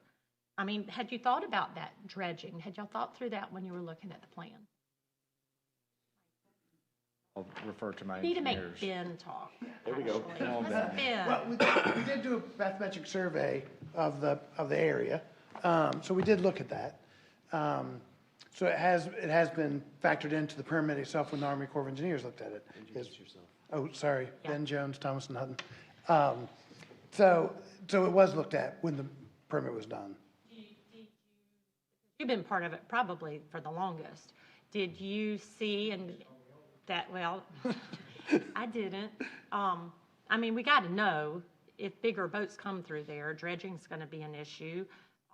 The large number of slips and the boats in the water versus the boats in the dry stock. And what else did I have? I think that was really it. And Mike, how can I get that one exhibit up here? I know.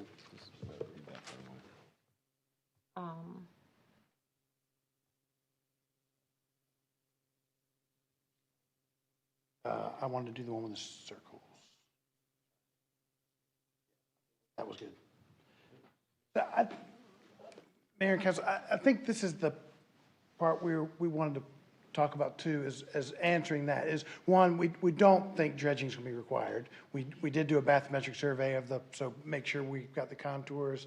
Councilman Toomer probably can answer. There is a sandbar along that edge just outside of where the marina is, but on that southern portion of the river, it is navigable. So we can get the boats in and out. So we did look through that. I think our biggest thing is, you know, even when we talk about access, we are going to have 4,000 residents plus or minus. They are going to be citizens of Bluffton, and they are going to want access to the river. And to be honest, I mean, there's a 2001 study that was done by Beaufort County looking at access within Beaufort County as a whole for residents to the river. We haven't made much changes since then. When you go back and read that report, I mean, we had All Joy and the Oyster Factory then. The Oyster Factory has been improved since then, and All Joy some, but that's still all we have. Well, we have to call it. Correct. So there's going to be a lot of residents that are going to need access. So I think that's part of what's driving this conversation is there is going to be a desire to have access. It is what we all like to do, whether it's during the week or on the weekends. So we did do a map. This map shows kind of the existing facilities around us, and this is specifically about fuel. DeFusky does have some limited fuel, but to be honest, like Freeport right now, if you go there, you can't get fuel. So although there is limited access there, we'll do that. So I really don't like that thing. That thing. Yeah, so y'all know where they are, because the next one's I think that was Harbortown. Mark's idea, to that thing blow up. So if we have, facilities at Powell Bluff, and then the closest place you can go get fuel is Harbortown, I mean, there is some impact to existing facilities. So I think that's part of the discussion is, when we talk about the environment, it's not just, the fuel, and I get that that's a conversation and should be, but it's also, if you have boaters out, they're going to need gas. So they're going to get gas from somewhere, so they're going to use the existing facilities that are out there now, or we can prepare one. I think the developer has already agreed that we would follow the South Carolina Clean Marina certification, so that does add an extra layer of protection. So we are willing to do more. I think, even when we went through the original permits, we went through, it was a year-long permit of answering environmental questions and making sure we had covered all the bases. So it isn't like we didn't do anything. It was a year-long permit where we were answering environmental questions to make sure what we were doing is right. And we volunteered up front then, and the South Street has recommitted to that of doing the South Carolina Clean Marina certification and maintaining that through the life of the operation of the facility. So happy to answer any questions, but No, I appreciate that, Matt, too. But Ben, residents who want to use it, you're saying are coming from the river. So if Mrs. Smith on Hayward Street is in the river, you're saying access via river, but not access for dry dock coming through that gate. Well, I think it is from the river. Okay, You're correct. from the river. Correct, from the river. Okay. I mean, the fuel is on the river, so you would get to it by the river. And I think the other thing, even when we talk about the transient vessels, I mean, the intercoastal waterway does run right there. So it's not that we're necessarily pulling in, but they don't have enough places to stop and get gas now. I mean, they chart that out now. So this provides a place. I mean, DeFusky used to be one, but to be honest, doesn't seem to be a consistent place for fueling. And well, go ahead. Those are all my I didn't mean to questions. interrupt you. No, I'm finished. Oh, I get a little antsy sometimes when talking about my backyard. That's my life. That's where I know every inch of it. I close my eyes and draw you a map how to get right up in there on low tide if you want me to. Question, Ben. Showing us how far it is to get to all these places, but when you leave there, you're going somewhere. You know what I mean? So I mean, instead of looking at it absolutely like you got to run 4 miles or 6 miles to get fuel, where are you going? I mean, if you go the other way, you go into Savannah, you can get fuel there. I mean, you're not, you know what I mean? If you leave your dock, you got to go that way. Well, I think some, You're going I think that's a good towards it point. anyway. But I think not everybody's going for a destination. You know this well. They may be going fishing, crabbing, maybe going to the sandbar. Absolutely. And no fuel's on the way to any of those. I mean, so, I do think clearly some people are going to go to Harbortown and they could get fuel there. But I think a lot of boating activities don't have a destination. They have enjoyment of the river and the activities it provides, and then going back to the home. Going back to the dry stack. Or going back to the dry stack. Where And they the dry where they got stack, fuel. the dry stack can do upland fuel. You're correct.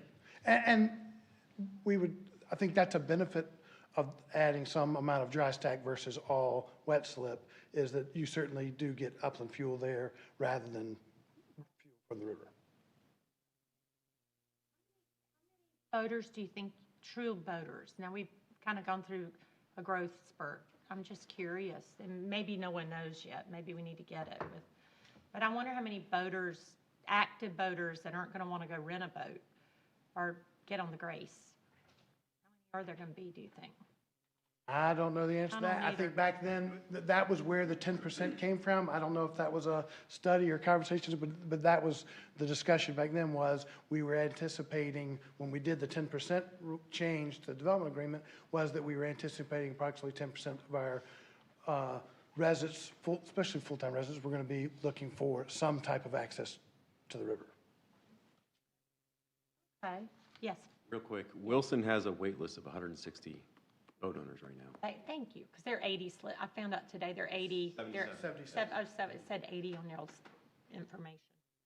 That, Just just from Palmetto Bluff residents, or is that from town of Bluffton? Just from, Started out it started out Yeah, opened first it up. was open. And then as they built up, they have it. Any other questions? Any other thoughts? I appreciate all of y'all come in here and at least introduce us and the residents who are still here.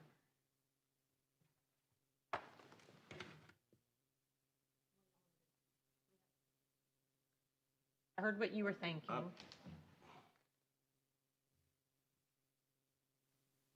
So I'm just one person. Y'all could probably No, tell no. by the way I was talking what I. No, well, Not let me gonna do. throw out just to give, because I'm not sure which one to read. If we're concerned, if there's a concern, and I've heard it, I heard from you, you're not concerned about the marina. You were on that committee in 2000, whatever, four-ish? That, Where the marina is, it's the best place it could be. and it is something that's You by know, I didn't right. say nothing about the fuel, but the marina itself, they have a permit. They can build a marina where we say yes or no. I understand that. But we don't have to say yes to anything else if we don't want to. Without something, So that was the comment. Let me just kind of rehash everyone. That was his comment. I had thought, and I actually had talked to one of y'all, why don't we, it would be a thought to go back, get the charrette by the community, get back with you and staff and the applicant, and if someone on council wanted to be that liaison, they could, but Terry and I spoke, and he really said the cleanest and the best way, not to start all over again, is to go to negotiating committee. So I just want to throw that out at y'all. So you mentioned negotiating committee. Personally, I think the only way to, from my concern, to be heard about wet slips is negotiating committee. Because if we deny it, both, the 50 can be built, which 50 is fine, and we don't know where that's going to go. We don't know what OCRM and others are going to do down the road. So I know we can be assured of 50 in a phase up to 170, 67. So if that causes you heart pain, if that causes you pain, then that's going to determine the motion. So that's kind of where I was. And then I definitely think Fred's suggestion should be heeded. Our 1,200 residents or houses that vote and pay taxes and live in this town, and they should be definitely heard. More so than others who just want to be the last one in and shut the door, you know? So I get that too. Now, what were you going to say? I was just going to say, as I had stated at the beginning, we have two requests, one for the development agreement amendment and then one for the concept plan amendment. So that's why there's two motions. You'll have to make two motions. So the first motion is associated with the Fifth Amendment to the development agreement, and then the second one is that second amendment to the concept plan. So either whatever we do, wherever it goes, if one Both. has to abide the other, you can't yes, say both. yes on one and no on the other, or one to negotiating, one not. Okay, I get it. Okay. Thoughts of council? Mayor, may I make one more observation for the applicant? My feelings, you know, I don't think that Palmetto Bluff is creating a problem we have problems that already exist. You know, there's lots of docks up and down, you know, all over the place, up and down the May River. There's a lot of that. I think what we're dealing with is, like the mayor said a while ago, nobody knew when they did all this stuff back in 1998. They weren't living this now. This is a collective compounded problem over time that we're dealing with, and that's why y'all have seen so many residents come out here tonight to speak and oppose and express their feelings. So, you know, that's how I'm looking at it. I'm not looking at it like just Palmetto Bluff's going to build a marina and ruin the world. I think we're on the edge of some issues already that have gotten all of us to this location. You just happen to come in on top of it. And so, but that doesn't change the outcome or what the needs are. So I for one, I don't know what their intentions would be. I would recommend the negotiating committee to see if there's any avenues there for us to explore that might be something that works for everyone. May not, but I mean, we can always say no. They can say no. If we did that and there was no resolution, what happens? Come back, and then you would pick one of these motions here. Voted yea or nay. Right. Fred? We would just come back here, we wouldn't have to go anywhere else. I mean, we get what If the the negotiating committee says. If we like it, we can do what they say. If we don't like it, we can say, There were major amendments. If you did something that was way outside of dry stack and fuel over water, you reach some agreement that was way outside those two concepts, it would be my advice that would be a material change. It would probably have to go back to the planning commission before it came back to you, but ultimately it would come back to you. Would you're, we haven't done it in a while, but you're there to tell us we're going outside our lane at that time. We would help with that determination.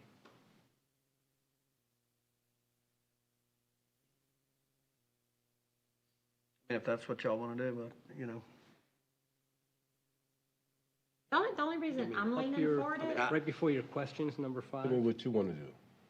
yeah, I mean, you're the water guy, Larry. I mean. Well, I mean, there are concessions that could be made as far as the dry stack especially. But it's not, I'm not gonna agree to it the way it is now. Y'all wanna go to the negotiating committee and hash some things out and come up with a better plan than what we got right now? I'm okay with it, but they, Well, I'm not sure we're gonna be able to do anything, but, or y'all, whoever's on the negotiating committee. gives the ability to go and ask, I mean, Sure. in a legal manner, and that is the only reason I'm saying that, because I know all of us, I know I've talked to y'all, and all of us today could say, we do this if you do this. We But we can't do that can't do that, here. yeah. We And have to go to that next step. I understand that. If I could say everything that's in my heart and my mind, we could get something done tonight, maybe. Well, it's true, but I know I Terry can't would do that stop us. because it's not legal. If council chose to go the negotiating committee route, it would be number 5 that's on your computer in front of you. Kevin just edited it while throw in the one concept that I talked about earlier. But you said develop, oh, okay. Okay. Is that the motion? Or y'all, I want to read it the right way. I don't, and I know how super important this is. So, you know, we've done this before and we've never heard back from the applicant. So, if y'all are fine with that, I will read the motion that way. Let me ask a question first. Can council give recommendation to the negotiating committee to consider? Of course. And that's the only way I wanted to go to the negotiating committee. Council can have an opinion or recommendation to the negotiating committee. My understanding is 2 of y'all sit on the negotiating committee as well, so y'all will be the ones taking those recommendations. Let me ask this too. Is that correct, Ken? That's correct. Okay. Should we not ask the applicant, do they actually want to vote tonight, or they want to take that chance, or do you want to go to the negotiating committee? Yeah, that's a good one. No need to waste all of our time. I could sure answer don't. that one for you. I got Christmas and Thanksgiving coming. Yeah, look, we're partners in this, as you said, so yes. Guess what? Yes, we should, we can sit down in the negotiating committee. Here, a motion. You're gonna put that back? And then tell me, go back to, okay. Can you go back and forth? Yeah. Okay. Based on the motion I'm about to make, it will be to refer the request to the negotiating committee to negotiate the terms of the development agreement and concept plan which relate to dockside fueling, dry stack storage, or any additional terms related to the application, development agreement, and concept plan. With the motion, along with the motion to refer to negotiating committee the request by Palmetto Bluff Development LLC for a Fifth Amendment to the Palmetto Bluff Development Agreement to provide for dockside fueling and a second dry stack boat storage at Big House Track, Anson Marina. I read it backwards. So moved. Okay. Wait, it's for the council's, I thought we were gonna do that after. And he made a motion. You got a second? Then we can discuss it. second. Okay. discussion. I didn't know that was in the motion. You asked Terry, does council get input? He said yes. Well, the negotiating committee has to come back to council. No, I mean, but we can give some conditions. If you want to, if you feel that, amend the motion to include feedback from. To include conditions from council. Recommendations from council. Okay. No, I'm gonna give you recommendations. He wants them right. It's fine. That's an amendment? Mm-hmm. Is there a second to the amendment? I was going there. Is there a second to the amendment? Discussion, because Is there any discussion to the amendment? The No, only I know. The only problem I see with that amendment is that if you worded recommendation from council, it would have to come from a council meeting. Recommendation of the entire council. I would suggest and urge that you have the mechanism to speak with whoever the mayor. She's going to put 2 council members on the negotiating committee. Well, we have one right now. We already have a negotiating committee. We have one.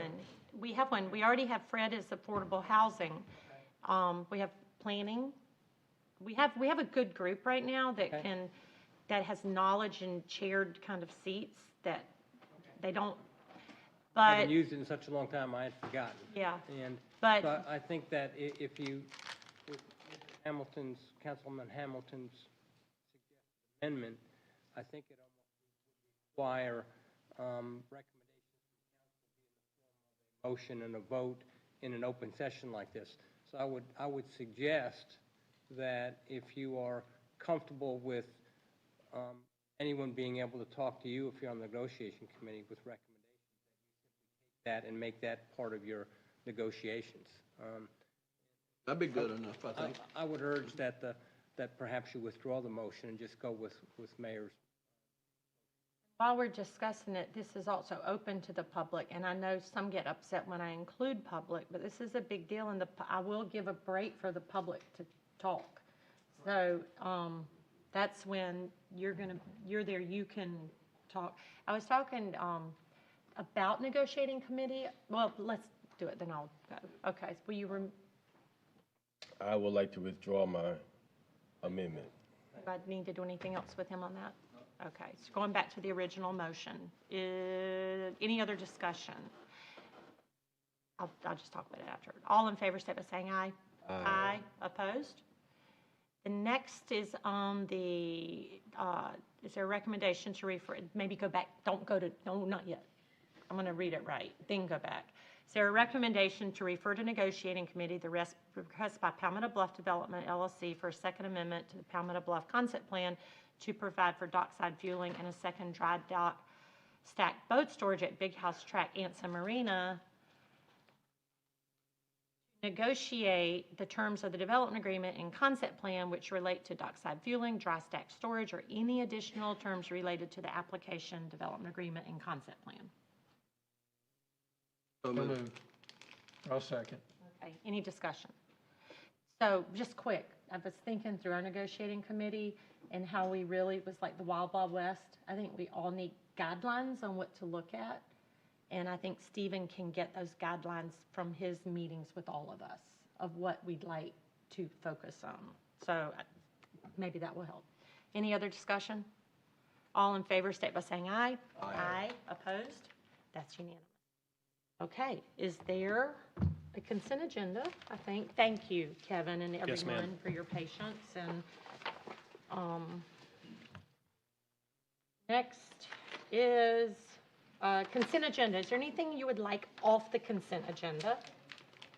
Very interesting information, but if you're looking at home, please read it. It talks about all of our staff reports. They put a lot of work in every day and are very deserving of our thanks. So thank you, staff. Town manager report. If not, is there a motion to pass the consent agenda? Is there a second? Second. Any discussion? All in favor, state by saying aye. Aye. Opposed? Is there a motion to go on executive session for 2 items, discussions relating to negotiations and contractual arrangements of real property in Bluffton Park and Buckwalter Place, Act 34A70A2, and discussions relating negotiations and contractual arrangements for the acquisition of ghost roads in and around Old Town, that's FOIA Act 3470A2. So moved. Is there a second? Any discussion? Will there be action? Do you perceive any action from either of these items? Just Perhaps on number 1, yes. Yeah, potentially. A vote, probably. okay, on we the- may have action off item number 1. Rachel, for the paper. All in favor, state by saying aye. Aye. Opposed? We're back here. Y'all can stay here. Can we We're propose going a in there. 5-minute break in between? May have a 3-minute break? 3-minute break. She's tough. It's, you know what? At least she didn't call you out. 3-minute break. Yes, you may.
action was taken, no votes were cast. Is there a motion to adjourn? So moved. We're done.